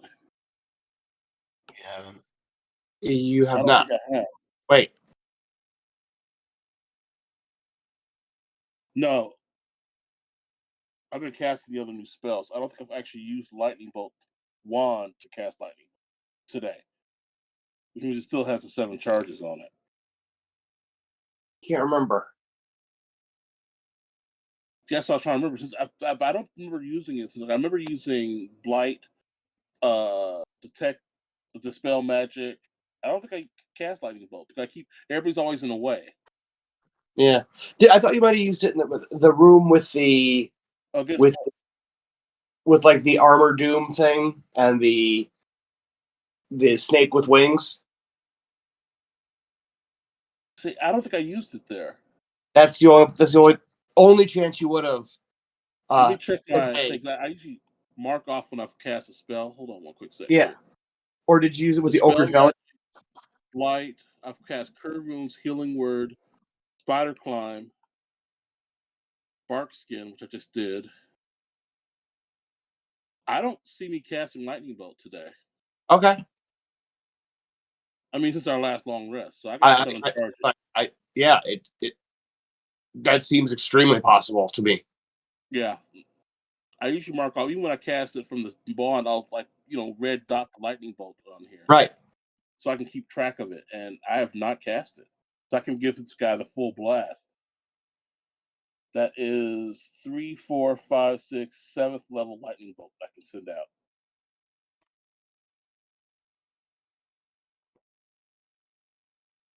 All right, fuck him up then. Yeah. I got Bark Skin on, so I'm going to go to the top. So basically, everybody get back. I'm going to go to the top of the stairs, or like about here. Okay, I am back. Thanks for putting that wand of lightning bolt description up. Yeah. And I have not used it today, I don't believe. Since our last long rest, I have not used this wand according to my schedule, unless you got something that says different. Nope. No, you haven't used it. Cool. Or did so you use it once? What's that? I think maybe you did use it once, didn't you? I'll say since the last long rest, I don't think I've used I don't think I used the wand of lightning bolt. No. Okay. I remember a lightning bolt being done. But the last time when I first got it, I used it immediately. Right. But since then, I've not used it. Right. Because I got the spell, obviously. Mm-hmm. So, I can't really see into the room because I don't have a light in there. I should be able to see because I have dark vision, but Okay. So I plan to be like around where I am now and casting lightning bolt at the mummy. Okay. Are we cool? All right. Ready when you are. All right. And I can do up to 7th level and still have 2 charges left, so that's what I'm going to do.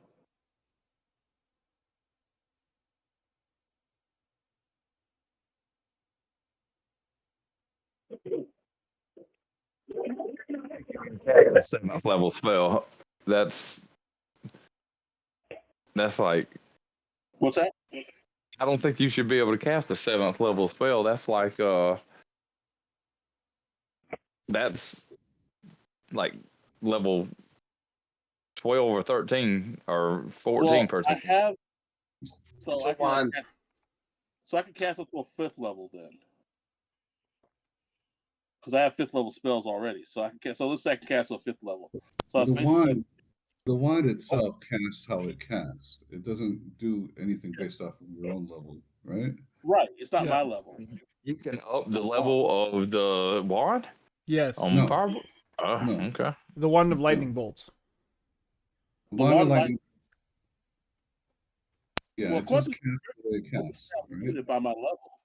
It says you cast the 3rd level version of the spell. Yeah. For 1 charge. It says you can increase the spell slot level by 1 for each additional charge you expend. Yeah. So if you use extra charges, you can level it up higher. That's the only way. And that's what I did. Okay. So what level is it going into? The 7th level. Damn. So that's 12d6 if I'm correct. Okay. So he's gonna hold on a second. Yeah. It's 4 plus the 3, so that's 12d6.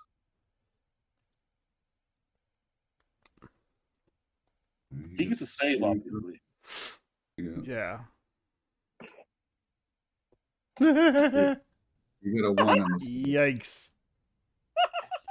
Skadoosh. Well, you didn't say the magic word. Crackathoo! Hey, as you yell out the incantation, a huge bolt of Crackathoo! lightning connects right in the Tear. face, right into the face of the centaur mummy, and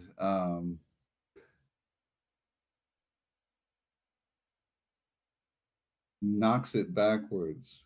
And all of a sudden, you see its eyes come to life with eerie green glow. It's time for you to go to bed, Sauce. Yeah. What's that? Because you've eaten enough. Huh. No.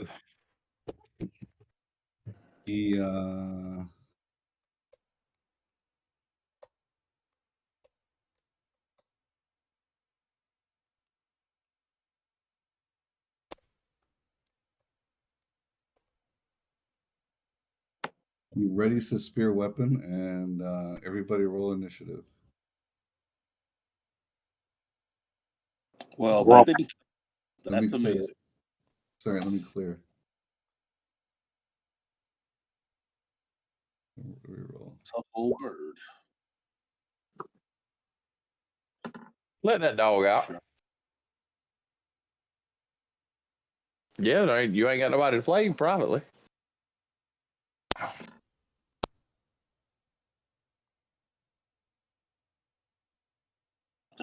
Makes sense that I have a higher initiative. I'm the one slinging around lightning bolts. But at least I did the bark skin spell first, so AC 16.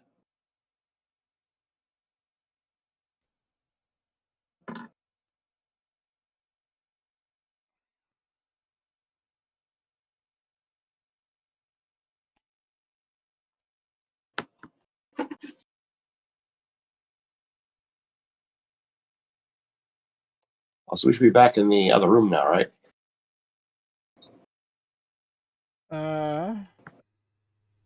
Well, no, nobody moved yet, but Nobody I moved. still wanted people to roll. I don't know, initiative. son. Gotcha. Dude.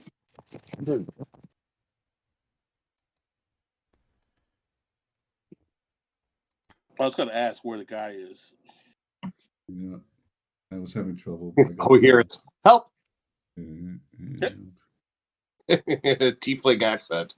It's like, I think I forgot to hook up the doll.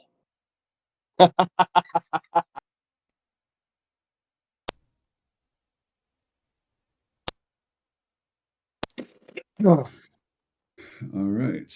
So it makes sense. Vykon got the lowest. He was just like cowering in the corner over there. He didn't want to get hit by fire or lightning. And Have we arranged the turn order? Sorry. let me do that. Okay. Babar, you are ready. You got this urge. You have this urge to charge this mother. I'm gonna charge and just like spear him, tackle him with an unarmed strike. 18. Okay. That's a hit. Or 11 damage, and then I'm gonna get up and drop an elbow on him. What kind of damage is this? That's gonna be it's gonna be bludgeoning. Both of them can be bludgeoning. Okay.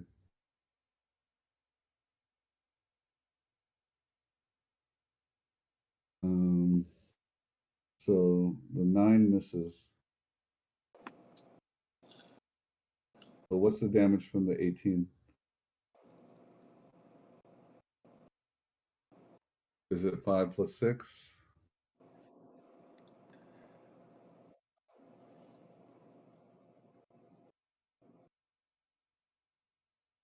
Hello?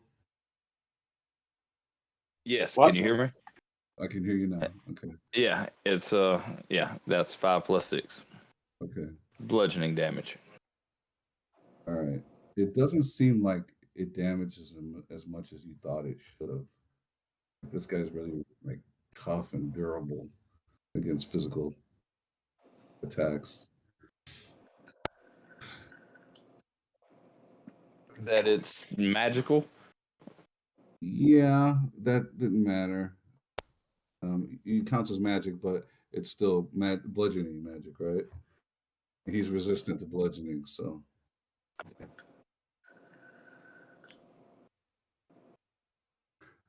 Is that all you're doing? Well, no, I'm going to use I'm going to save. I'm going to use one of my key points to take a defensive stance. Okay. So you back up a little bit, get your arms up in front of you, and Elvator, what are you doing? Well, Elvator will.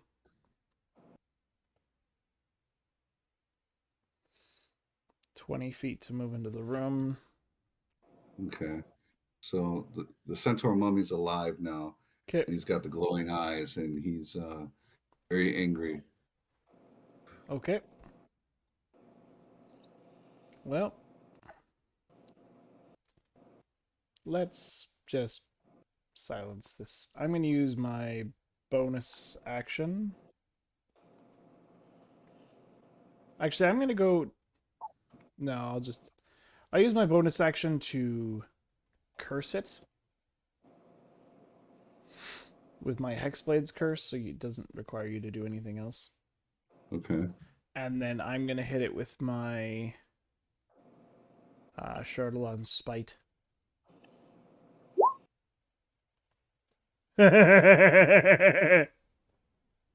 Yo! So it says our Shadowland Spite curse. Yeah, that strike. means that, that's when the target is cursed. Uh-huh. So you're just like, damn you, foul beast. because I think these are both 19s. You're just yelling out a verbal curse to it. So when you lay the Hexblade's curse on it, if you roll a 19 or a 20, they're both crits. Okay. So these are both 19s. They're not both 20s. Okay. And then I'm going, just because I crit, I'm going to add some Divine Smites. And let's whack this thing hard. So, that was pretty... So 13, 23, 31. Okay. The slashing, it takes half damage from. No, this is... I'm hitting with a magical weapon. I hear you. So yeah, okay, that counts. Okay, yeah, and I did Babar's damage wrong too. It should have been full damage for him, so let me take that off. Oh, and ours, it should be another 3 damage on top of that. So, describe this attack. Are you just telling him to fuck off and he takes damage? What happens here? Well, so I'm hitting him. I'm basically just imbuing the weapon with kind of the black cloud smoke of a Chardalon. And then I'm going to jump in the air and then slash its face and try and get a good gash in there. You're using the sword? Yeah. What was it called? It is called... Oh, I removed the name. Spin hammer or some shit like that. I think it's in my... I think it was in my bio. Maybe not. It's just like a longsword, right? Yeah, it's just a regular longsword. It's a magical longsword. Shatter Spike. Shatter Spike, okay. Yeah. So it's a Shadowland Shatter Spike Curse Strike. Yeah, pretty much. Okay. So what's the total damage? That's all I need. 13, 23, 31 plus curse damage, which is plus proficiency. So that's 34 damage. Okay.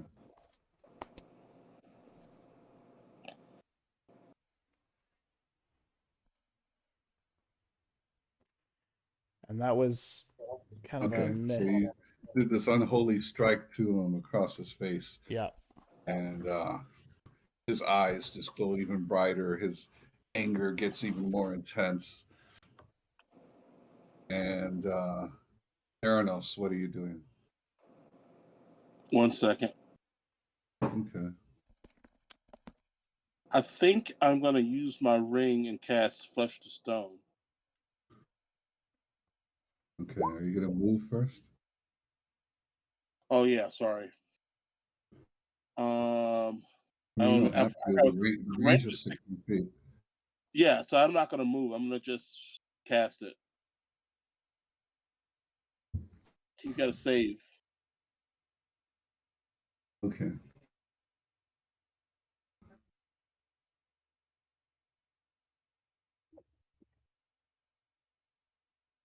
Well, creature's body is made of flesh, must make a Constitution saving throw. I'm looking at his like resistances and stuff. Oh, no. I'm just reading it off here. Okay. Like, how many saves does he get? Apparently, he gets 3 saves. If it works. Which spells often do not, unlike a sword or axe or quarterstaff or arrow or.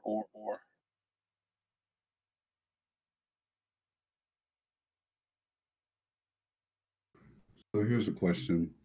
He's a centaur mummy, so at one time you would have considered him flesh.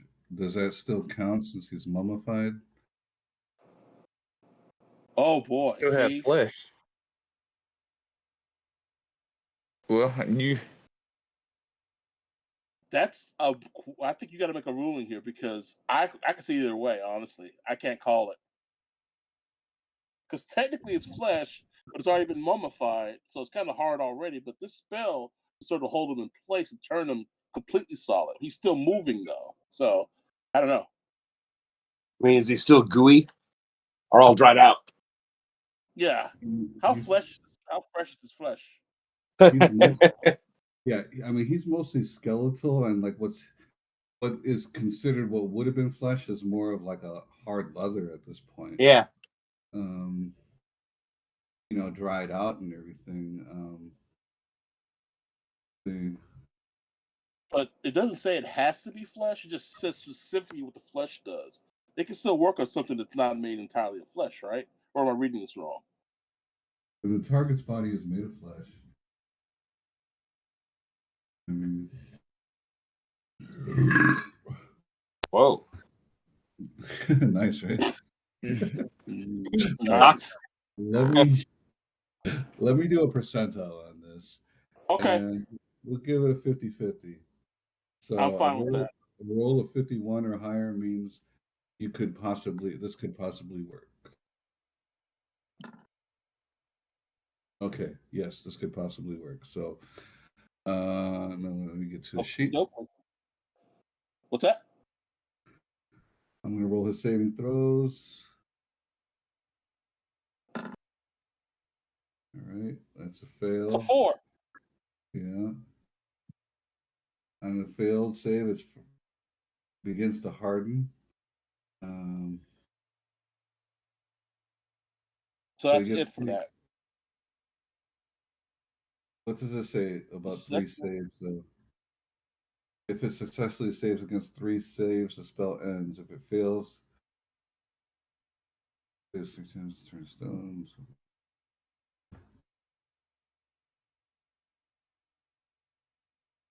So what? It takes 3 turns for him to turn to stone, basically. Exactly. That was turn so 1. Next turn he gets another save. Okay. Right. So what I'm going to do is I cast it. I'm going to get the frick back to about here. Okay. If that's cool. That's great. And I'm done. Okay. So guys, he's hardening. He's getting hard. That's awfully personal.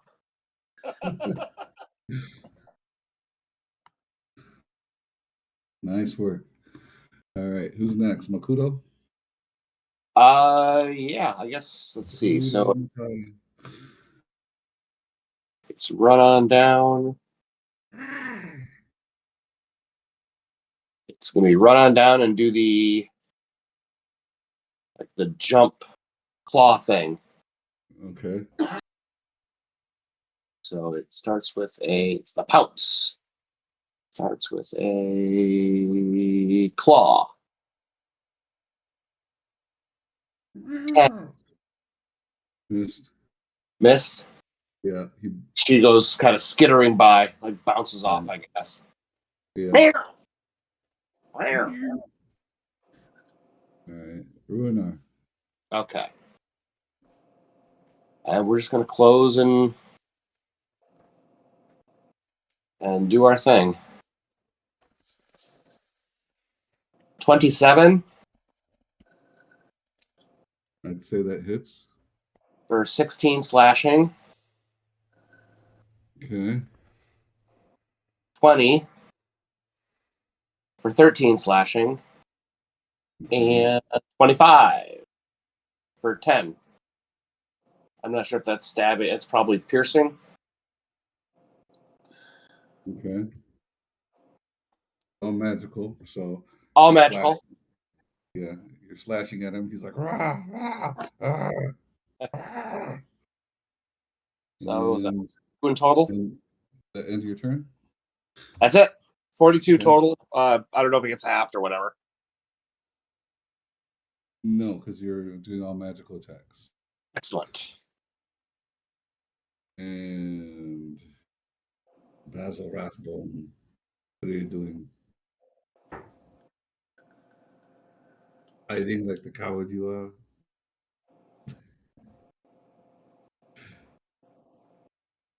Eric, it's your turn. We can't hear you. Sorry, I was talking. You guys couldn't hear me. Okay.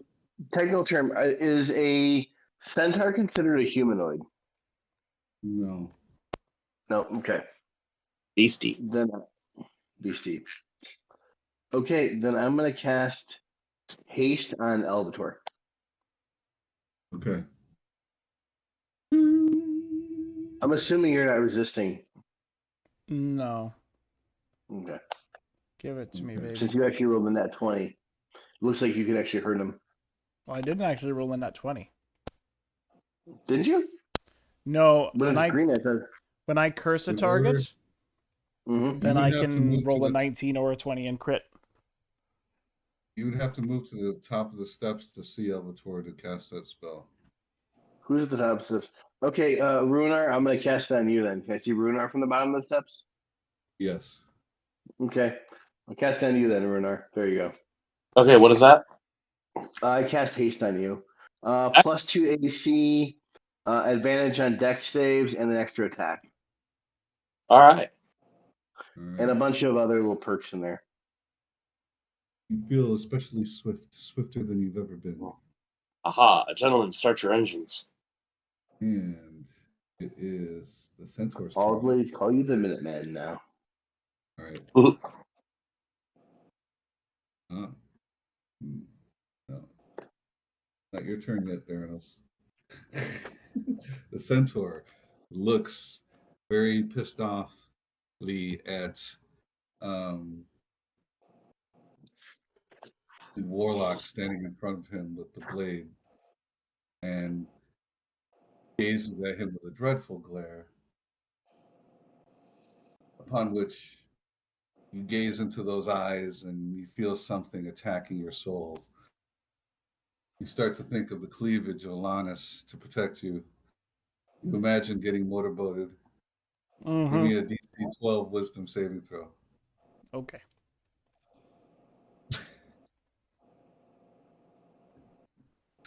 Come on, boobies. Yeah. All right.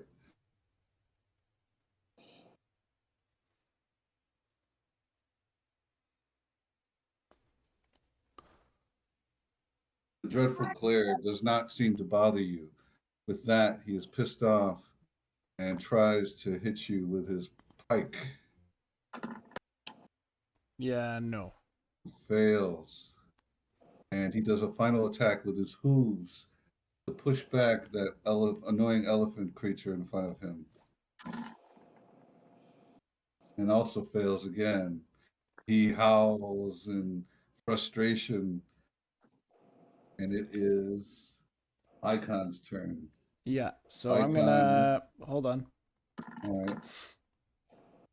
I use my Sentinel ability because it made an attack on Babar. I can attack it. Okay, So a 19 to hit.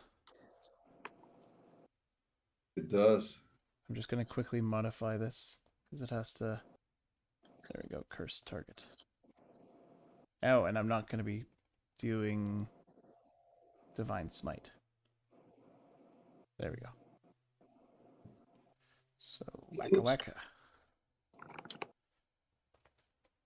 So yep. All right. So describe how you take it down.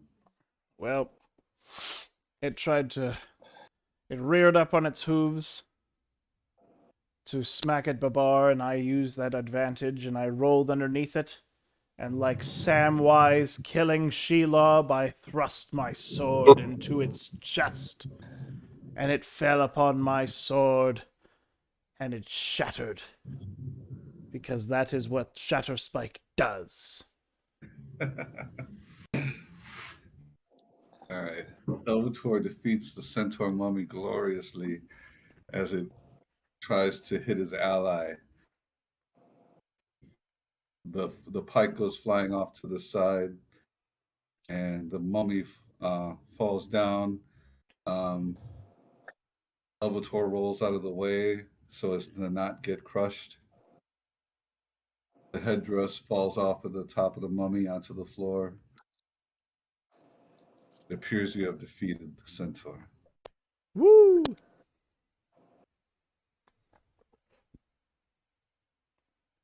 And it looks like there's a bunch of treasure in the room. Yeah, no kidding. That's magic. Okay. All right. Vykon runs up. He's like, ah! And he's got his axe out, and he sees like the guy lying on the ground. And he's like, "Oh man, Jerks. wait for me."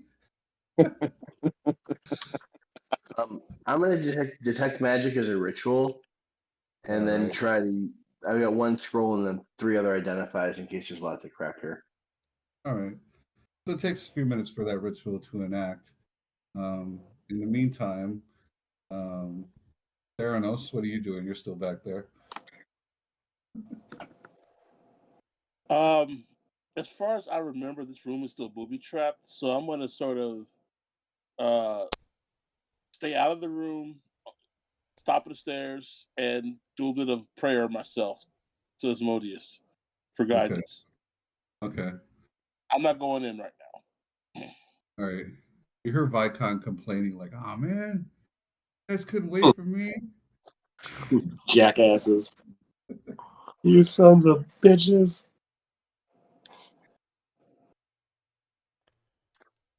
Okay. So you pop off your detect magic ritual, and within all of the stuff in the room, um, nothing new seems to be magic, but something magical that is coming. Like there's a pouch on Vykon's side that's coming up magic that wasn't magic before. Vykon, what's in the bag? What's in the box? Which one? Oh, This one? And he goes, yeah, like, "Oh, yeah. this is that Bag what? jerky. This is that Was the jerky. what? This big lump of jerky that I found inside that urn." Can I see that for a minute? I don't touch it. Yeah, I let him put it down, and then I yeah, cast identify with it. he takes it out, and Mhm. it is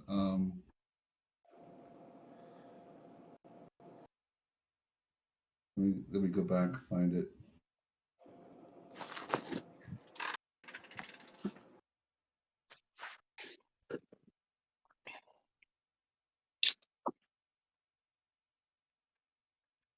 It is a dried heart of a mighty Yuan tea, and it Ooh. radiates transmutation magic on it.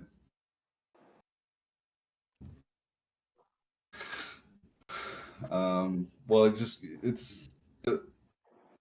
you don't know it's a yuan tea. You know it's a heart, and it's detecting magic. You can tell it's a heart because you're smart. Hey, Elvator, are we supposed to find a crusty heart here? Maybe a magic one? I believe so. We have to. Did you need it? Well, I'm trying to remember exactly because I know that we needed to take the ruby, and then we No, needed there's to. nothing about a heart. The ruby that you have, you're supposed to place into the altar of Tamaochan, and then Mhm. make a sacrifice of blood, and then that's supposed to reconsecrate. Uh, Mhm. The temple. yeah, Okay. the heart. You weren't told anything about a heart. Okay. So the heart is free to take if you wish it. Well, Oh, heart. Elvator, Good. your Vykon already has it, so.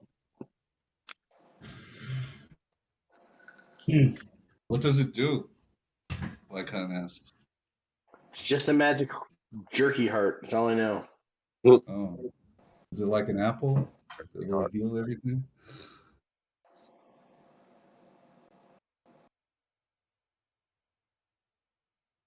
Yes, no.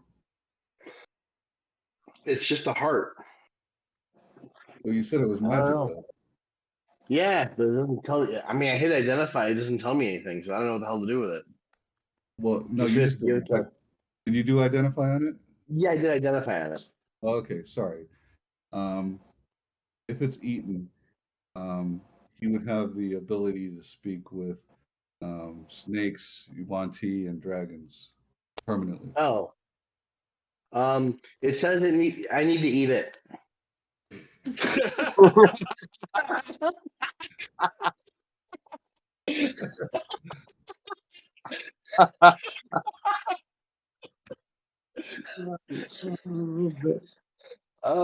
I mean, it's totally something he would say, but no, yeah, no, I'll tell you, whoever eats it gets to speak with snakes, dragons, and what's the third one? Lime tea?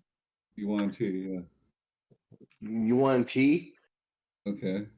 I really hope that's something other than what the Yulong tea I have in my. Vykon immediately shields it from Babar and uh, starts biting into it. Well, it was in my hand, so I don't know where how he's gonna bite it. You didn't want Babar, Greg. He has a history.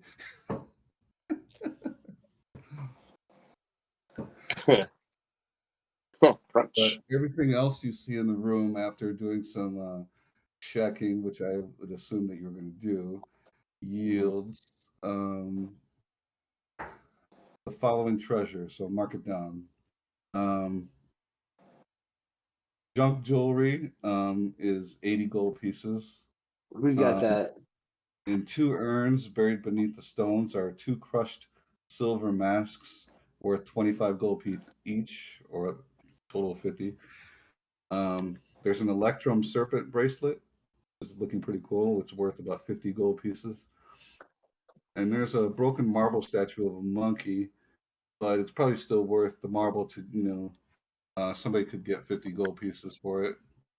How And much there's was the a, electrum bracelet worth? Hold on, you're going so fast I can't type that fast. no problem. How, The how much is Electrum the? Serpent, the Electrum Serpent bracelet is 50 gold piece. Okay.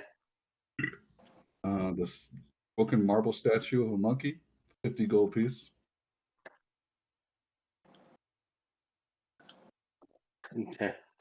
And four silver hairpins set with jade worth 5 gold piece each, for a total of 20 gold piece.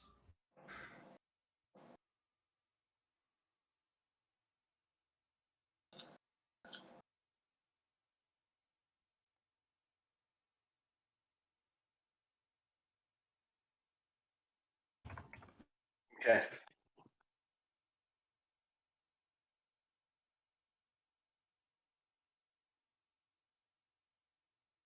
Have I got anything from my prayer to Asmodeus since I'm in the other room? Um, well, were you doing a certain spell or ability? No, just doing general prayer. Because I have a Okay. prayer kit. That's All right. Give me a religion check. will do. DC 15.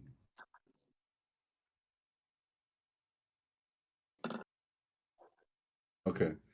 You got the equivalent of a bless spell on yourself for the next day. Cool. I don't know what that means. You get a 1d4 to all attacks and ability checks and saving throws. Oh, that's good. That was worth it. I gave it to you. The 21 was pretty good. So Yeah, that was pretty high, especially for me. yeah, right. Yeah, I Okay. am not known for the rolls. All right.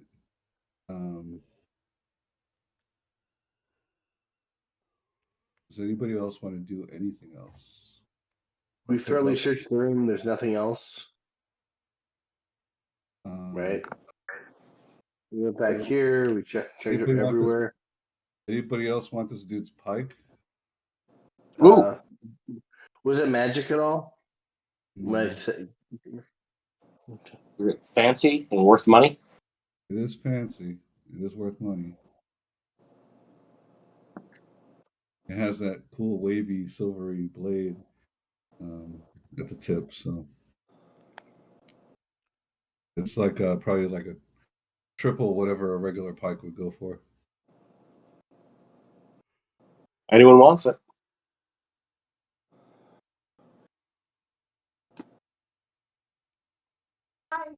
It's a bronze hafted pike tipped with a broad blue-gray flame-shaped spearhead. I can't use it as a weapon, so I don't want it. I don't need it. We don't have to pick up everything we come across. It's kind of big, so. All right. Are you going to proceed?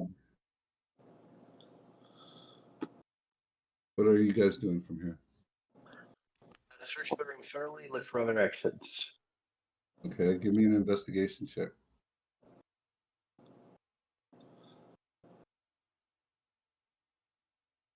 There we go. 18. Well, spyglass 24. Okay. So you feel confident that there were no secret rooms in here and just the door in front of you. Okay. Let's open it up and go. Okay. Elvator, this is your show. Go, Daddy-O. All right. All right. This is here. There's a wall of green polished stone blocking. Not too much. There's like you open the door and there's basically just like a big wall behind it of what looks like polished jade, blocking the way.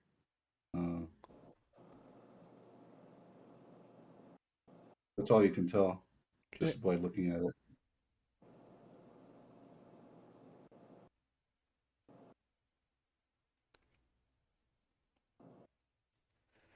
Okay. You want to do anything? Shatter. Don't have it. I can cast Shatter if you want. We can't open it, right? I lost you guys for a second there, so. Well, you open the door, but then like behind the door is this like big ass jade wall. Let me investigate it really quick, and if it doesn't work, I'll cast Shatter. Let me see if I see any way around it. I'm gonna put my hand against it and see if it's an illusion. Is the jade wall real? Okay. Go ahead and roll then to disbelieve it. Well, if I'm putting my hand against it, I shouldn't have to roll for it. Like if I'm just analyzing it with my eyes. If it's one of those advanced illusions, Okay. like you might feel that it's a wall. So like Alright. you I do could be a you do complete put your moron. hand up on it, and it feels like a cold stone wall. Okay. It feels like it's real. Alright. Well, I'm not gonna question it. If it feels real, then yep. If we want to blast through it, then after he casts Shatter, then I'll fire some. Okay. Do you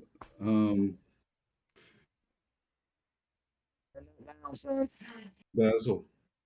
Yep. Do you have any stoneworks or stonecraft or anything like that skill or ability? We don't have no No. dwarves. Yeah. Well, No. sometimes people My mother knew who my father was. I'm not a dwarf. Oof. Okay. Ouch. For dwarves. Oh, All right, so I'm sorry. Was it The Truth Hurts? Well, I'm not a dwarf, so it doesn't hurt me, but it just seems all right. unnecessarily cruel. It's not like they're people.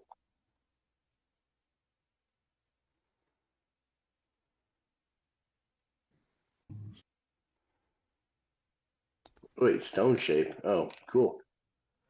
I was gonna hit Shatter, but go for it. Well, Theranos, were you casting the stone shape spell? Or were you just putting that up to look at?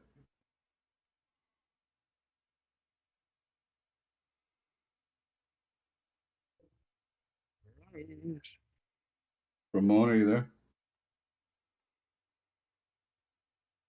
No, I'm not casting it. I'm looking at it to read it because I just got it last level. Okay. So I did not cast it. I'm just giving this is informational.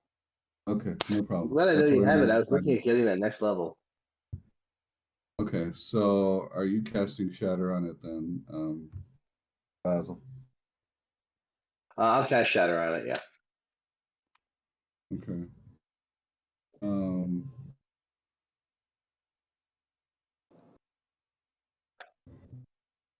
3d8 and save is 15.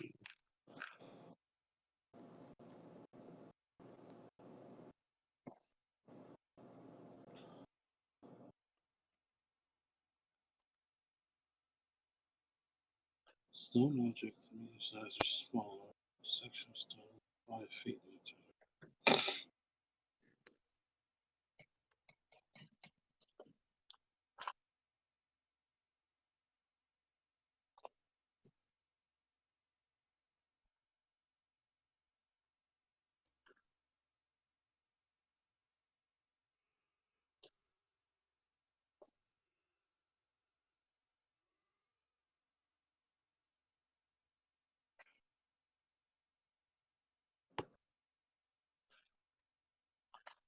Okay.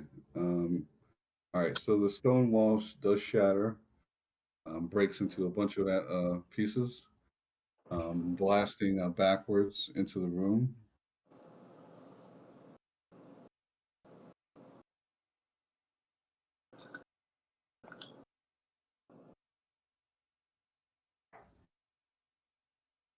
And does open up into like a room that is 10 by 10. I'm sorry, 15 by 10.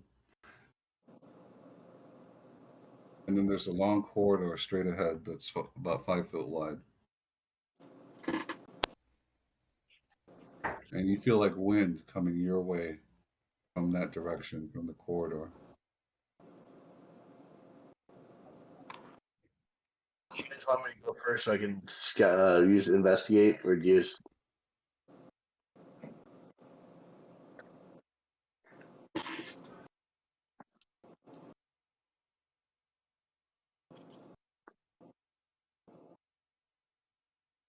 Say that again.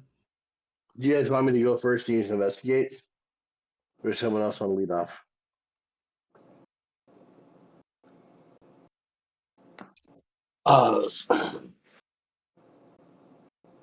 I'm cool with with you investigating.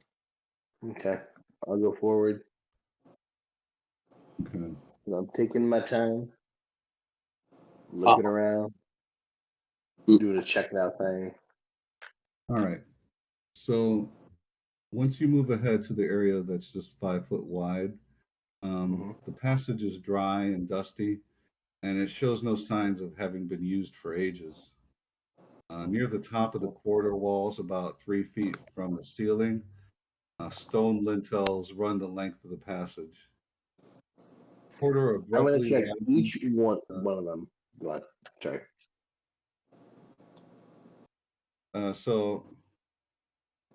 So it looks like it goes straight ahead from where you are for about 50 feet or less, maybe like 35.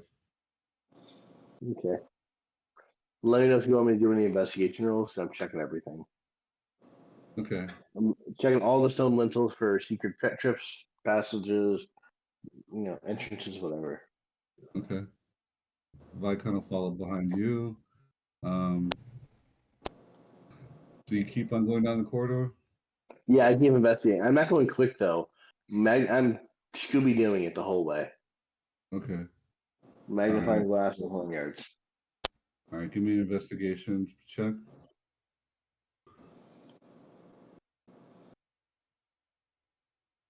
19. Okay. The corridor seems like there's nothing unusual about it. Okay. Okay. When you get down to there, you see it does continue on, and it looks like the passage widens up about to where the length of your vision can go. It looks like there's maybe a 15 by 15 room over there. Okay. So you guys move up over there? Yep. I'll investigate the room. Okay. Anything in All here? right. So corridor abruptly widens to a cube that's like 15 feet on a side with a corrugated floor. In the ceiling of this area, a bronze circular trapdoor is set, and the cover looks like it's latched shut. In the four corners of this foyer are sets of metal rungs forming a ladder that leads up and across the arched ceiling to the trapdoor. The rungs are broken in several places, leaving rusty spikes. On the other side of this area, the corridor continues. Um, Give me one investigation check as you walked into that area.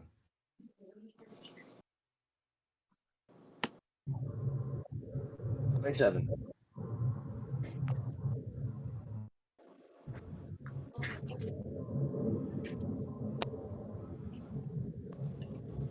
Okay, you rolled twice. Oh, Oh no, no, that was the one earlier one, remember? okay, 13. Okay, No, all right. 27. So It's 27, not 13. why is it I got 27 again? I got advantage for the magnifying glass. Okay, all right. A little bit further back, you do see where the Makuto token is. Mm-hmm. You see something unusual about the wall there. Um, that you, if Oh, you might want to investigate further. yeah, then I'll investigate. Okay. Roll again.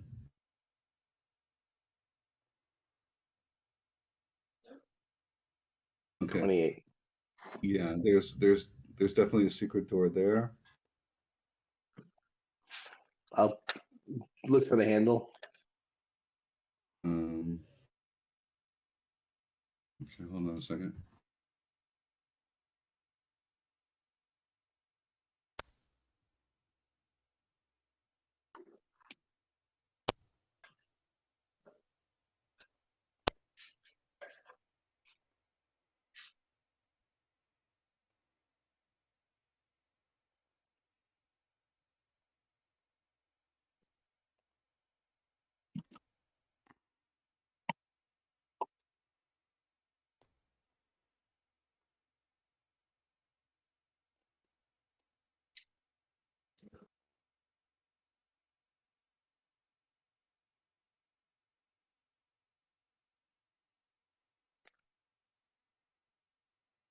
So Plano, Texas wants to build gondolas in the city to get people through traffic faster. They get tornadoes there and ice storms.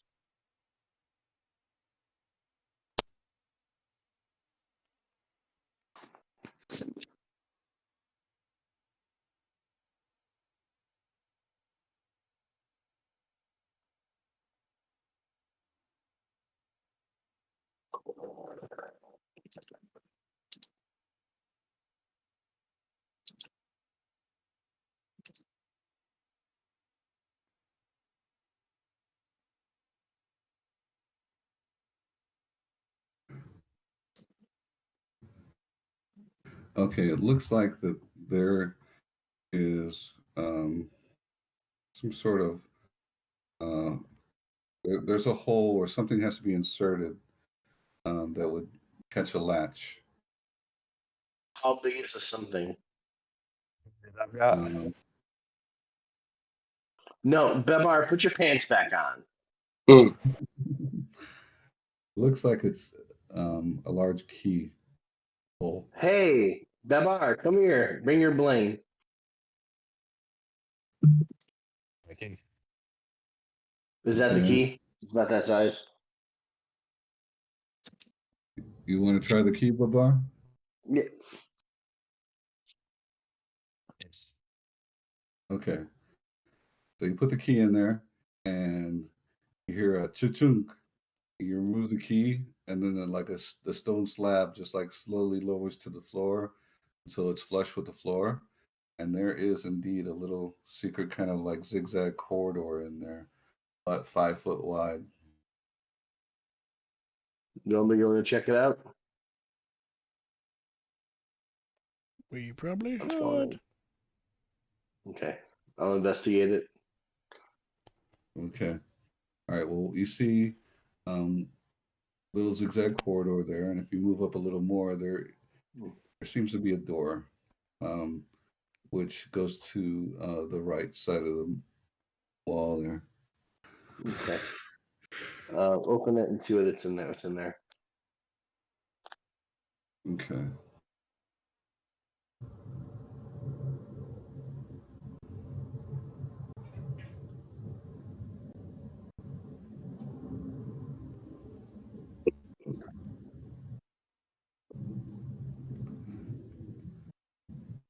You're opening that door, and as you do, that door, that secret door that you open to get in that little zigzag corridor, closes. Uh-oh. What's in the room? You just put yourself right here first. Okay. All right. So you guys are doing that. You hear him open a door, and then while he's doing that, the door starts to close, like it's going back up. Anybody want to do anything, or do you let it just go close? It was nice knowing him. What? You'll be avenged. Avenge me. It was nice knowing him. Avenge me.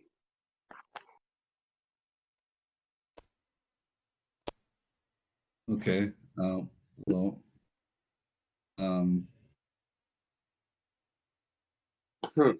So nobody says anything in response to what I said, so it closes. Mm-hmm. So Stop it from closing. Well, no, too late. It closed. oh, All right. Well, I asked why everybody else is talking, but I said, "What do you guys do?" Nobody. I does thought it. it was closed. and I, What? but I said, well, I guess I got drowned out when everybody else talked, but I asked if I could stop it from closing.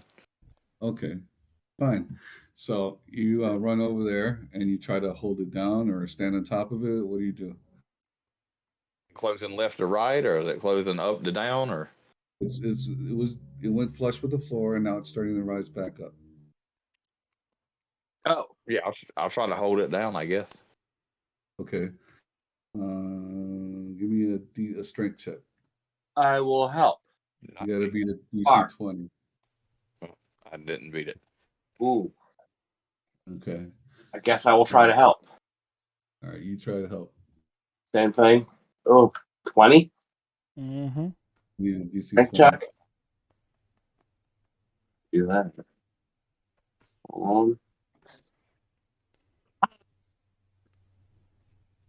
21. Whoa. Okay. You helped him hold it down. All right. So, guys gonna get into the corridor to join Basil over there, or Probably. okay. All right. So, Vykon will pass through if you allow him to. Elvator, you're going through. Yep. All right. So, is everybody going in then? I guess. Okay. Yeah. Well, put yourselves in that room then over there. I can't see anything, but sure. Okay. Hold on. It's cool. I'm there. All right. Cool. Ooh, fancy. Yeah. Thank you. Got it. All right. So, let me get to the description of the room. One moment. Okay.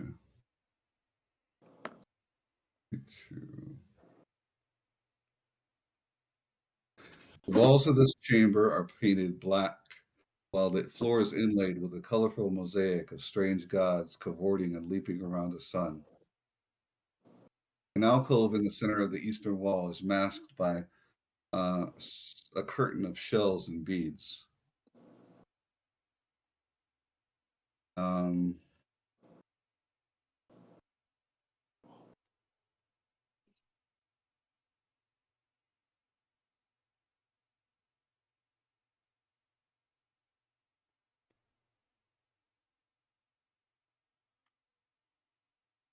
and that is all you see.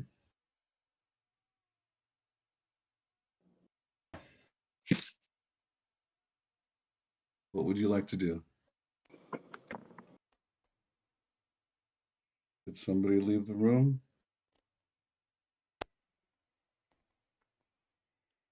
No, we'll probably check out the room. Okay. All right. Vykon goes and stands in the center of the room, trying to see if that activates anything on the floor. Doesn't really do anything. Yeah. Anybody else? What are you guys trying? Where's the Yeah, beaded I'll walk curtain? around the Where's the what? Beaded I'll curtain. into the alcove. The alcove. He's talking about the alcove with all the beads and crap in Alcove. it. Yeah. That's up here in this area. I'm gonna investigate that. There's like there's these walls on the side of it, and whatever is in there is blocked by a curtain of like shells that are like beaded together. Wait a second. Okay.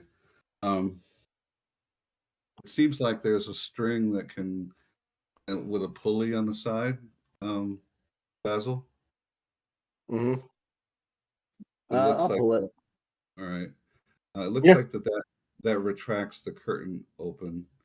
Like it splits from the center and moves to each side. Behind the curtain is the chalky form of a statue seated on a stone throne, with its surface carved to depict feathers. The statue is wearing a feathered headdress and a feathered robe. Lying across its lap, in its open palms, is a scepter of gold and silver with an eagle's head crafted on one end and the talons of a bird holding a blazing sun on the other. The most remarkable thing about the statue is its face. Um,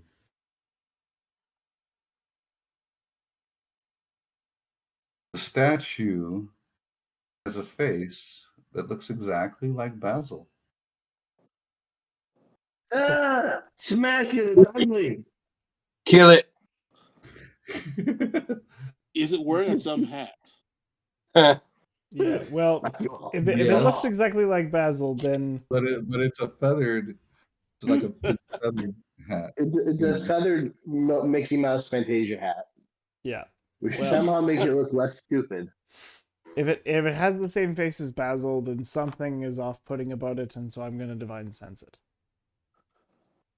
Okay. Oh, I'm just gonna identify I'm gonna cast identify the scepter. Behind the statue, raised up higher on it, is like this big figure of like, you know, a carved face and everything, and like a recessed something like a square above its nose and above its eyebrows, and it has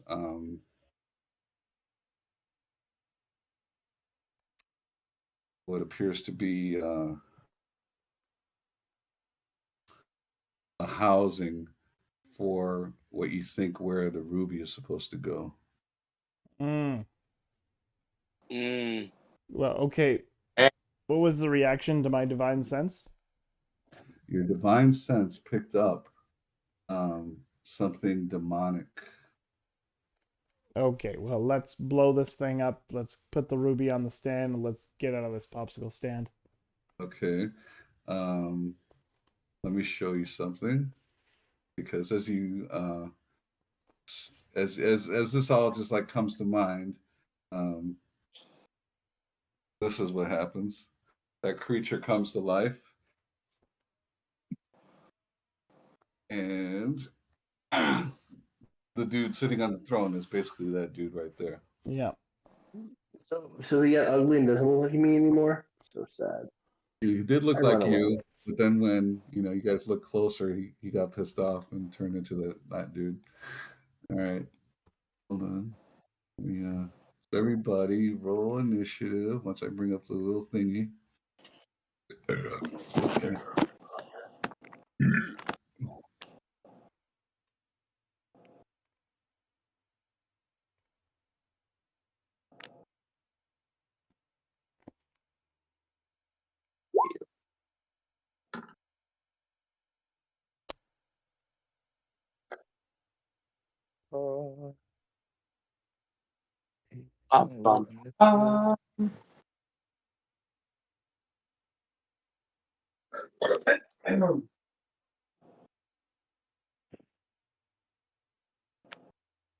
Actually, no, he doesn't come to life. But basically, the statue's sitting there. So we'll keep those initiatives for when he does eventually come to life. I have a feeling he's gonna come to life, so I'm gonna run away. Yeah. So. Hey guys, I want to try casting fireballs on the statue since I can never seem to do it. I think this is a good spot. You want to get away from the statue now? Oh, you want to blow this popsicle stand for good? Yeah, I'm just gonna hit him with 2 fireballs and see what happens. You may want to get away. But what if you harm what's behind it? The plinth? It's made of stone. Fire should be fine. Okay. How far do we have to get back? 30 feet. Should we go back into Yeah, that throw it up corridor again. between the rooms? 30 feet's good. Yep. 30-foot radius. 20, 25, 30. Okay. All right, I'm good. Anybody Hey, else? Ruehnar.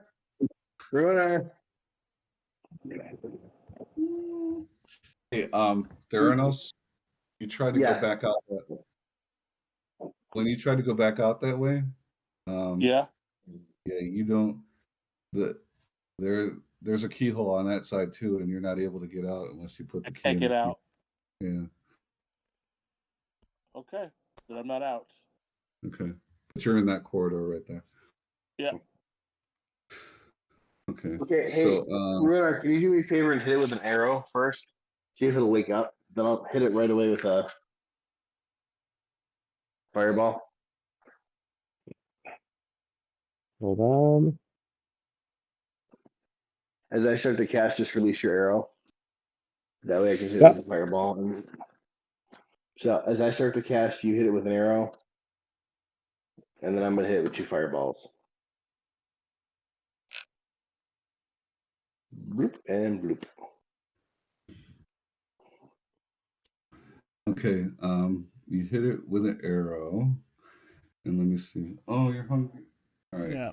Well, if we're firing ranged attacks at it, then I'll also fire off 2 of my Eldritch Blast lookalikes.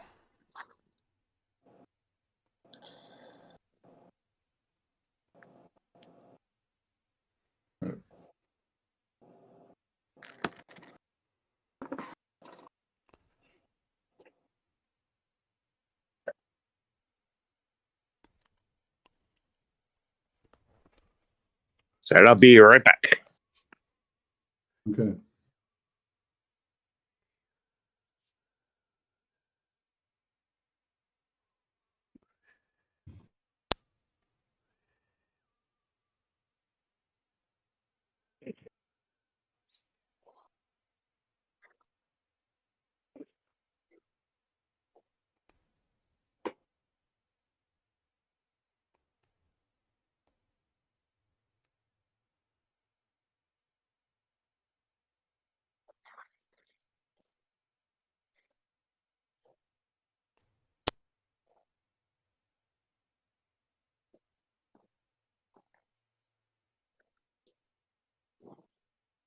Okay.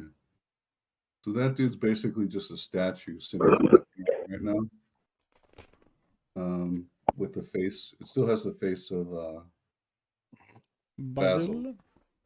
So you guys shoot it, do whatever you shoot at it, and it doesn't do anything to the statue. Dang. Okay, then while it's not doing anything to the statue, I'm gonna just start dumping oil on it. I'm gonna float over one of my things of oil There you go. and pour it in its lap.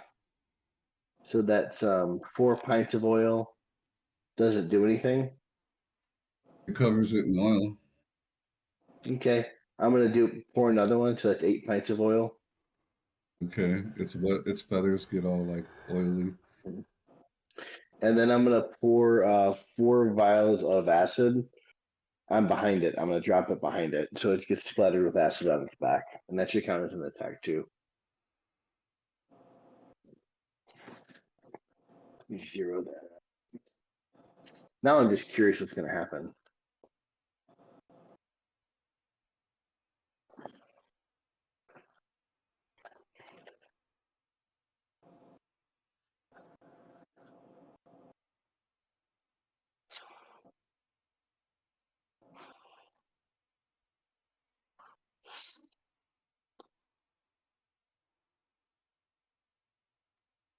Okay, so you covered it in oil, and now what are you doing? I drop a thing of acid behind it, so it goes down its back. Okay. It's a glass. It's a glass container, so it just shatters as it drops and hits its stone. Okay. So you hear the acid sizzle, but it doesn't seem to do anything. So, what triggers it then? We've attacked it. You attacked it with range attacks, and you covered it with something, but it still hasn't done anything. What's it hold? So it's sitting there on this kind of seat. And is it doing anything? Is it? It has a scepter laying in its hands. It's got like its palms up. And it's holding that scepter. As if it's offering the scepter.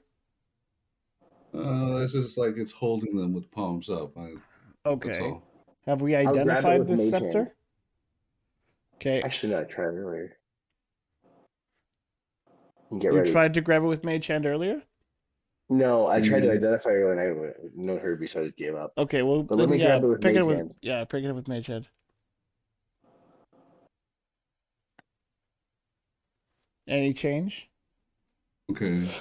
All right, so you pick it up with Mage Hand, and as you do that, in your mind, Basil, you see visions of great battles of the past, and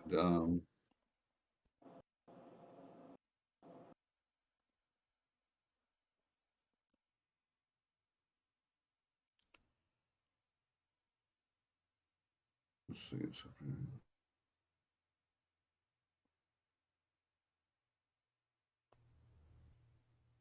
Give me a wisdom saving throw. Okay. 12. Okay. All right. You draw the scepter to you, and you smile at like the visions of like um, a great battle going on, and you feel like you're very successful with your army. That's weird because that's not anything he would like. Do I have a chance to? Well, okay, never mind. Yeah, it's something. It's like a magical effect. That Okay, is yeah, that's just the opposite of personality, but okay. right. Um, Other characters. I guess the only one who would be able to notice this would be uh, Babar and Elvator. You saw the staff being lifted up by Mage Hand and then float over to Basil, and then Okay. he's just like he's holding it and he's just like looking off into space, and you see him like he seems to be sweating. His forehead is starting to sweat profusely, and he's just his gaze is transfixed up in up in the air.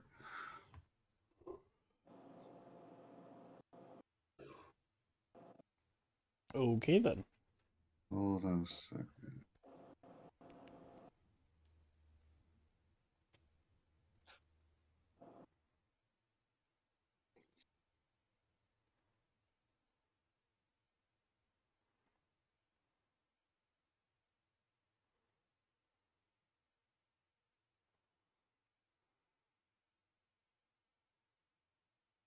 All right. So, what would you like to do? Well, if he's seems to be enjoying himself, then I'm gonna be like, well, all right, Basil. You seem to be enjoying yourself, so I'll give you a moment. Try and, if you do decide to relieve Vykon's like, yourself, I then thought he was going to do a fireball. Is he doing a fireball? Basil, you doing a fireball? no fireball. He doesn't respond.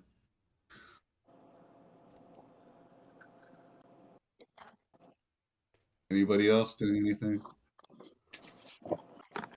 The whole thing. All right, so he's covered in oil, right? The statue's covered in oil. Yep. Yeah. All right, I'm gonna cast Produce Flame. Everybody get back. Okay. Well, I thought we were gonna wait till he came to life. Yeah, we're waiting. Yeah, Produce Flame.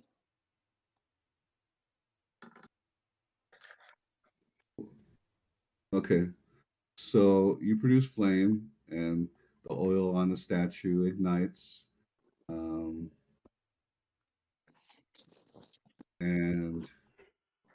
it burns brightly, and it's burning brightly, and it seems to just be boiling the oil on the surface of the statue, and nothing's really happening to the statue itself.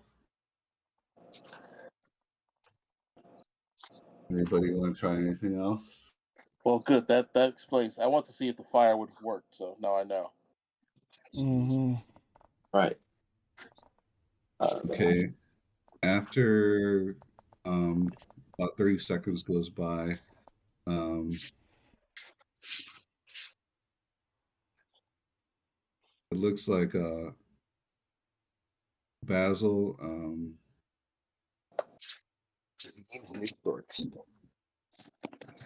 Basil's just like frozen in place, and then the creature does come to life. He stands up. The oil has now burned off, and so he's not burning anymore. All right, so we'll go with initiative as it is. Basil, you're kind of like petrified right now, so you're not able to do anything. Apologize about that. Shit happens.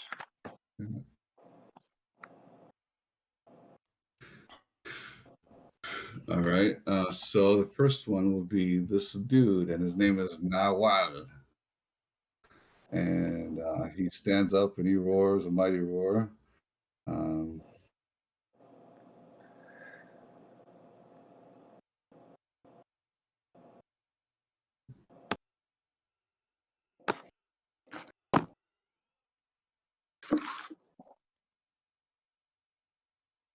Mm-hmm.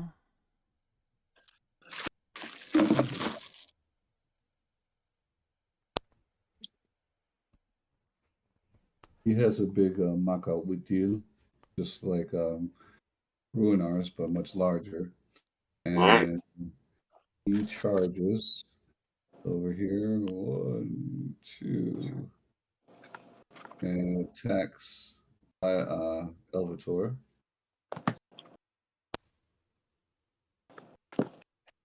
Mm-hmm. Okay. Click into a wall. I guess it's this.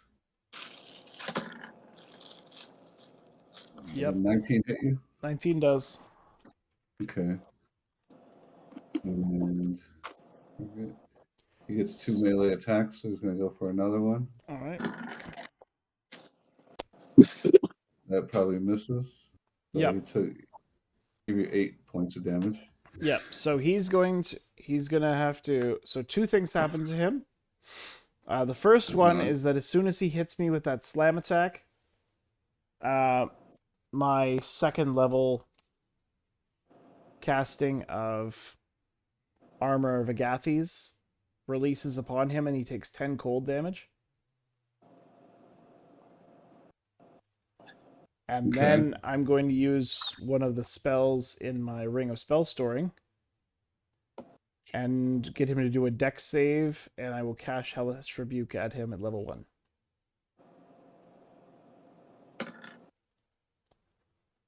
So ignore the dueling style, it's just the 11. But so he takes 5 damage because he passes. Okay.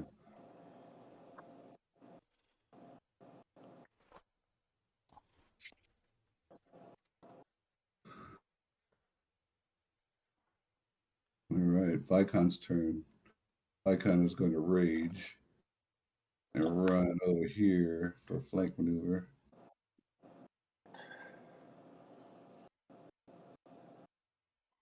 And great axe the shit out of him.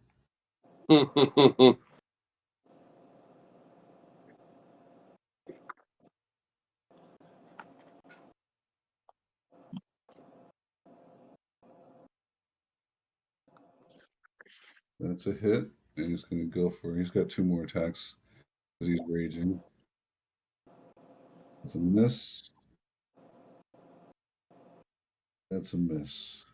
We just got a 1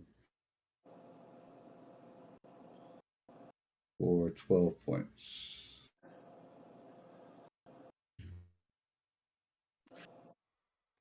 All right. Basil's paralyzed. Let me see if there's anything you can do in the meanwhile.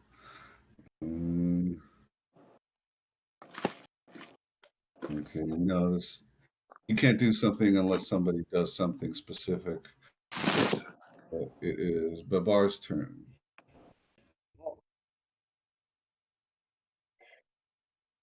We'll charge this thing and hit for 19, maybe. Okay, that is a hit. Okay. 14 damage, and he'll use the key point, or he'll hit again.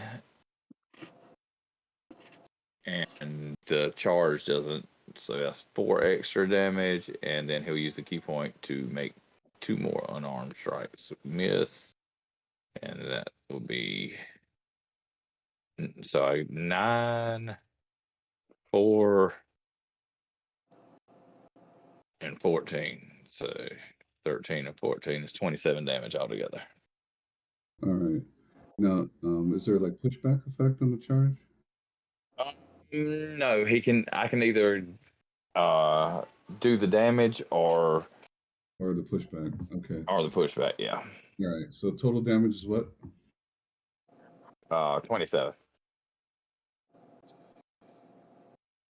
Right, so you barrel into him, hit him with some good solid hits, solid slugs, and he's just like a tough mother. He's taking it. He's just growing angrier. And is that the end of your turn?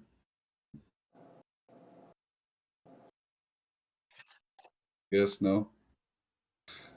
That's it. Can you hear me? That's I it. can hear you now. Okay. Yeah. All right.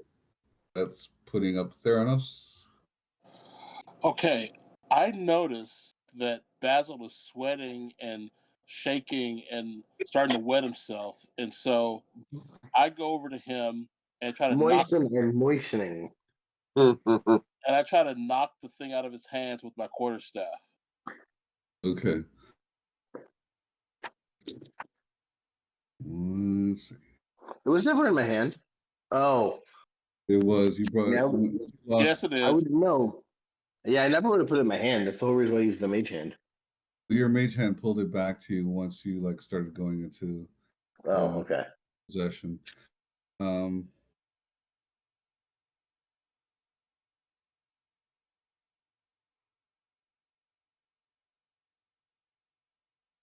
So tell me what I need to do to try to knock it out with my thing. Is that a check? Is that an attack?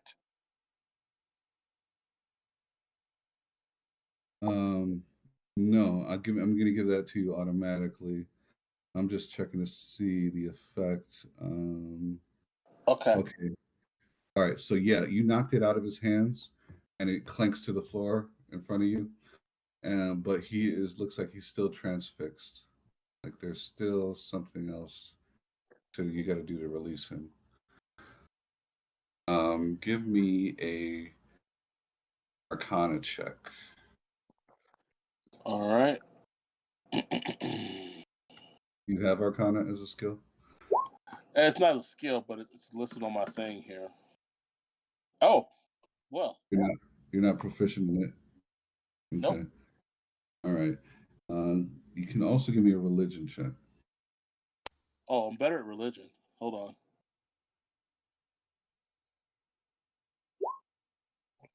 on. Okay. 15? Yeah.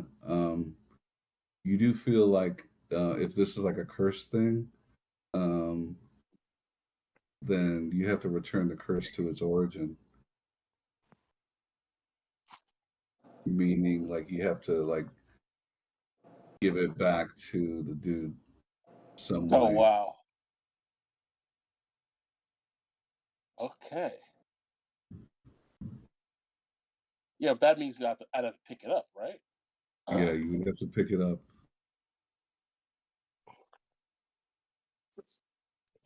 The test of friendship. Mhm.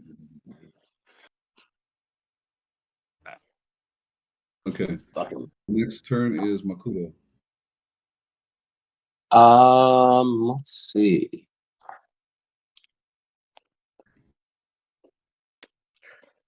She's gonna do what she does best. Is the old jump pounce thing.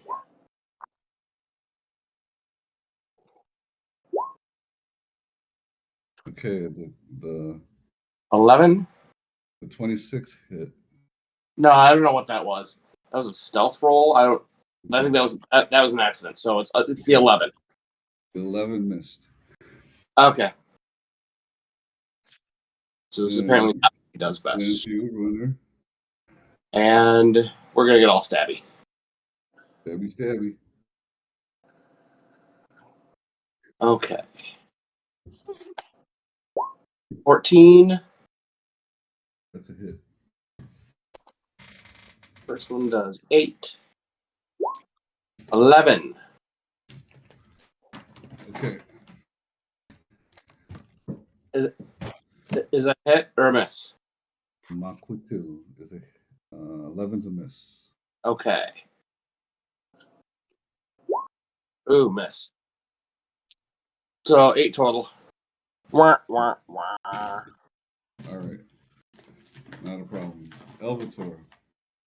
It's finally my turn. But I'm already here. Perfect. Well, I can't curse him, so that's already done. But I shall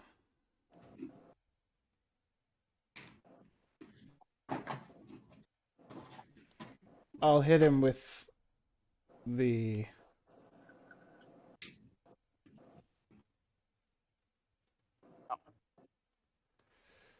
Well, it's written as the Rod of the Pack Keeper, but it's actually the Shatter Spike.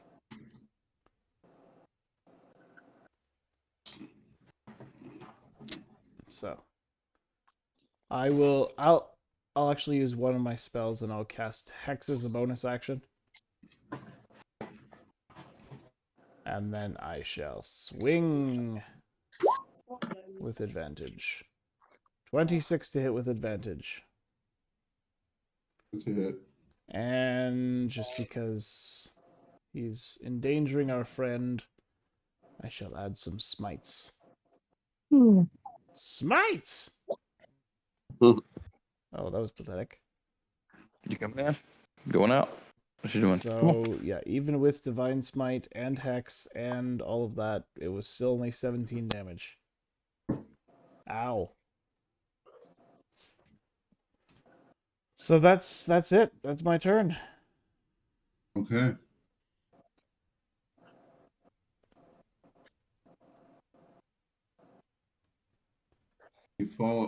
Describe how you want to do this. Describe how I want to do what? Just smack him? Or do I kill him? You know how in Critical Role they say, tell me how you want to do this? Oh, well. I want to try and stab him, but if I don't kill him, then I'll probably miss and kind of graze part of his shoulder. And You're killing him. oh, I'm So actually tell me how killing you're him. killing him. All right, well, Yeah. if I'm killing him, then I'm just going to have a 360 spin and have my sword and my shield kind of swing together and then behead this foul demon. Okay. You behead the demon. His head rolls to the floor. Oddly enough, the effect on Basil is not dissipated. All right. Well, I'm gonna see, like, other people might investigate other stuff.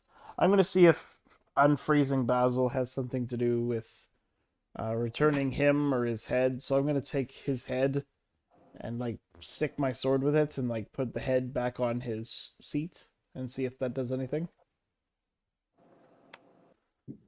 Doesn't change anything. Okay. I'll also use this opportunity to take the ruby and put it back onto and put it on the altar, and I'll start praying to Ashardalon to reconsecrate this temple to him. Okay.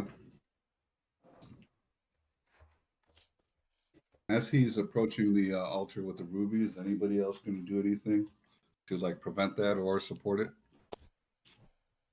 This is what we're here for, right? Yep, that's what we came here for. I'm gonna try to slide that scepter over by his hands using my foot. I'm not gonna actually pick it up, but I'll move the scepter as close as I can to the corpse's hands. So Okay. if he's All over right. here, I'm kicking the scepter, going sort of like this, kicking it over like a soccer ball.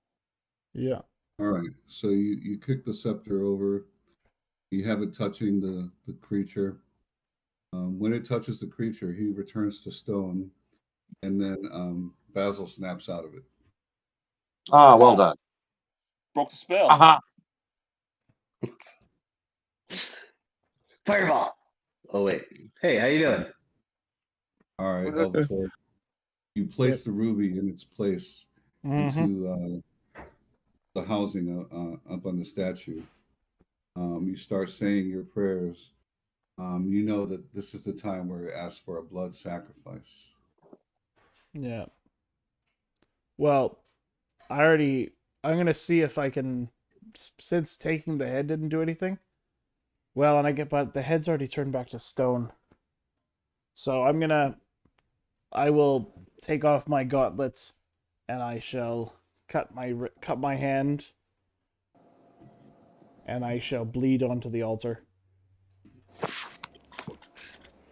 Okay. Give me a religion check. Okay.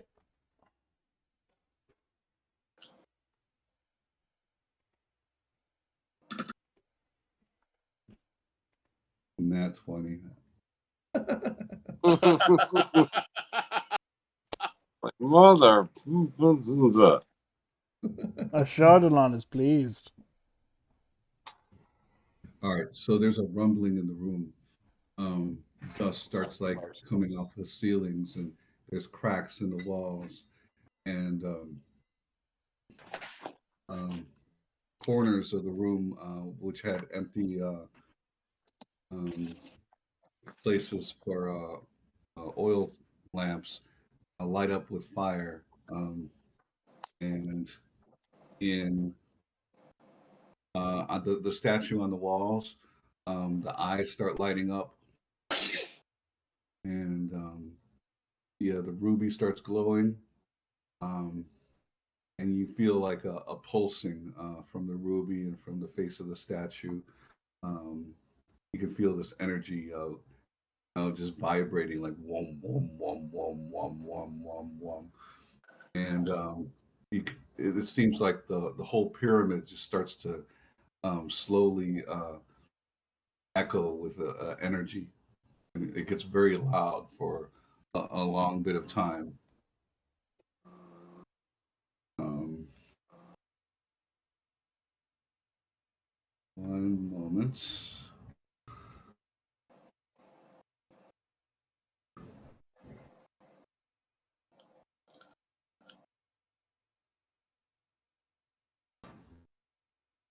Suddenly, the music from Price is Right Showcase Showdown starts to play. Which is what exactly?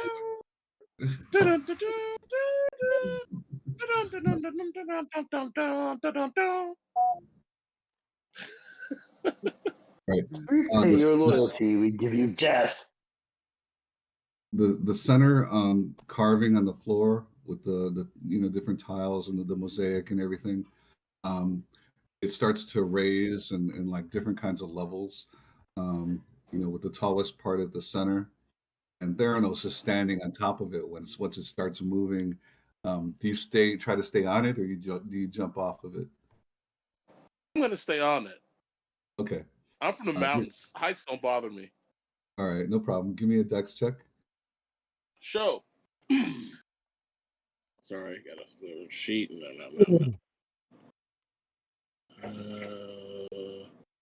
I just hit the button here. 18. Okay. You managed to hang on. From the center, a sphere rises up out of the mouth of the face that's in the center of the thing, and it floats into the air, and it's glowing. It's like a purpley sphere, and yes, all of a sudden around it, kind of like a holographic image, you see the face of a Chardalon, and he looks around and he goes, "Ah, my disciples, I am very pleased at what you've done here. Woo! Very pleased indeed. You will be rewarded, especially you, young Elvator. Woo! Come back to me, and reward shall be yours." And then it flashes away. Yeah. What about that spear? Which spear? Yeah, what spear? Oh. Sorry. I thought just something rose out of the top of it. I thought you said a spear rose out. No, it was a spear. It was an energy. It was like it was an energy sphere. And out of that manifested like the energy of a Chardalon, and then it just purple and black. Purple and black. Got it. All right. All right. With that, at the top of the portion that's raised in the center, you see another keyhole.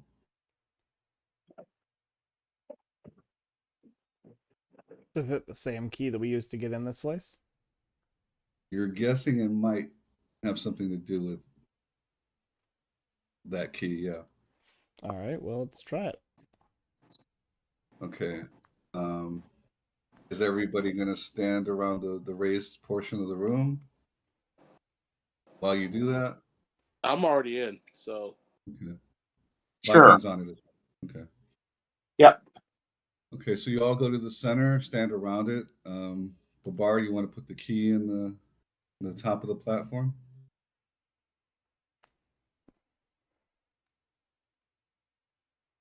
Yes. Okay. Yes. All right. So he puts it on there. The ceiling opens up, and the whole platform raises up to the top, and you come out, and it's a musty jungle. It looks like it is dusk right now, Oh boy. but there's still, there's still ample light, and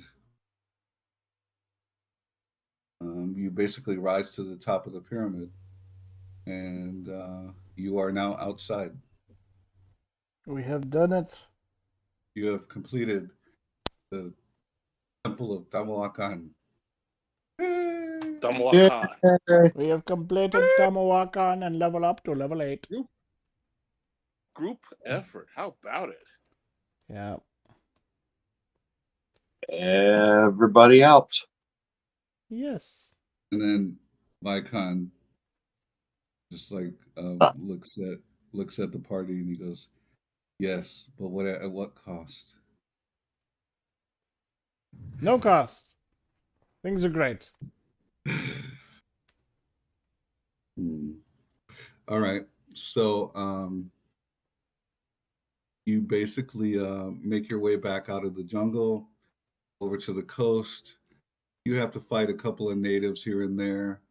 But we had that map from 6 months ago. Yeah, you ran into like the native tribe of like were jaguars, but they sense that you were a were jaguar, Ruehnar, and because you were one of their people, you managed to like wiggle your way out of like trouble with them. With what's his name, with Basil casting comprehend languages and so forth, you're able to not get yourselves killed, and it told you the ways of what would start to happen with yourself becoming a were jaguar. Gave you and Icon some tips about being were creatures. Okay. And let you guys go on your way.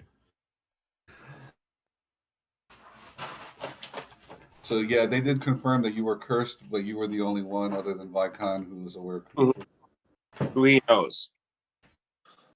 Like he knows already. Of course. Right. Okay. I guess I asked them, do they like it? Do they like being were jaguars? Yes. Yeah, it's the best ever. Okay.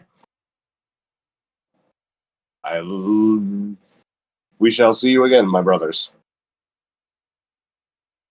Did I find Kriya, my tree that I left outside the temple like a year ago? The tree. Like a year I just have ago. a question.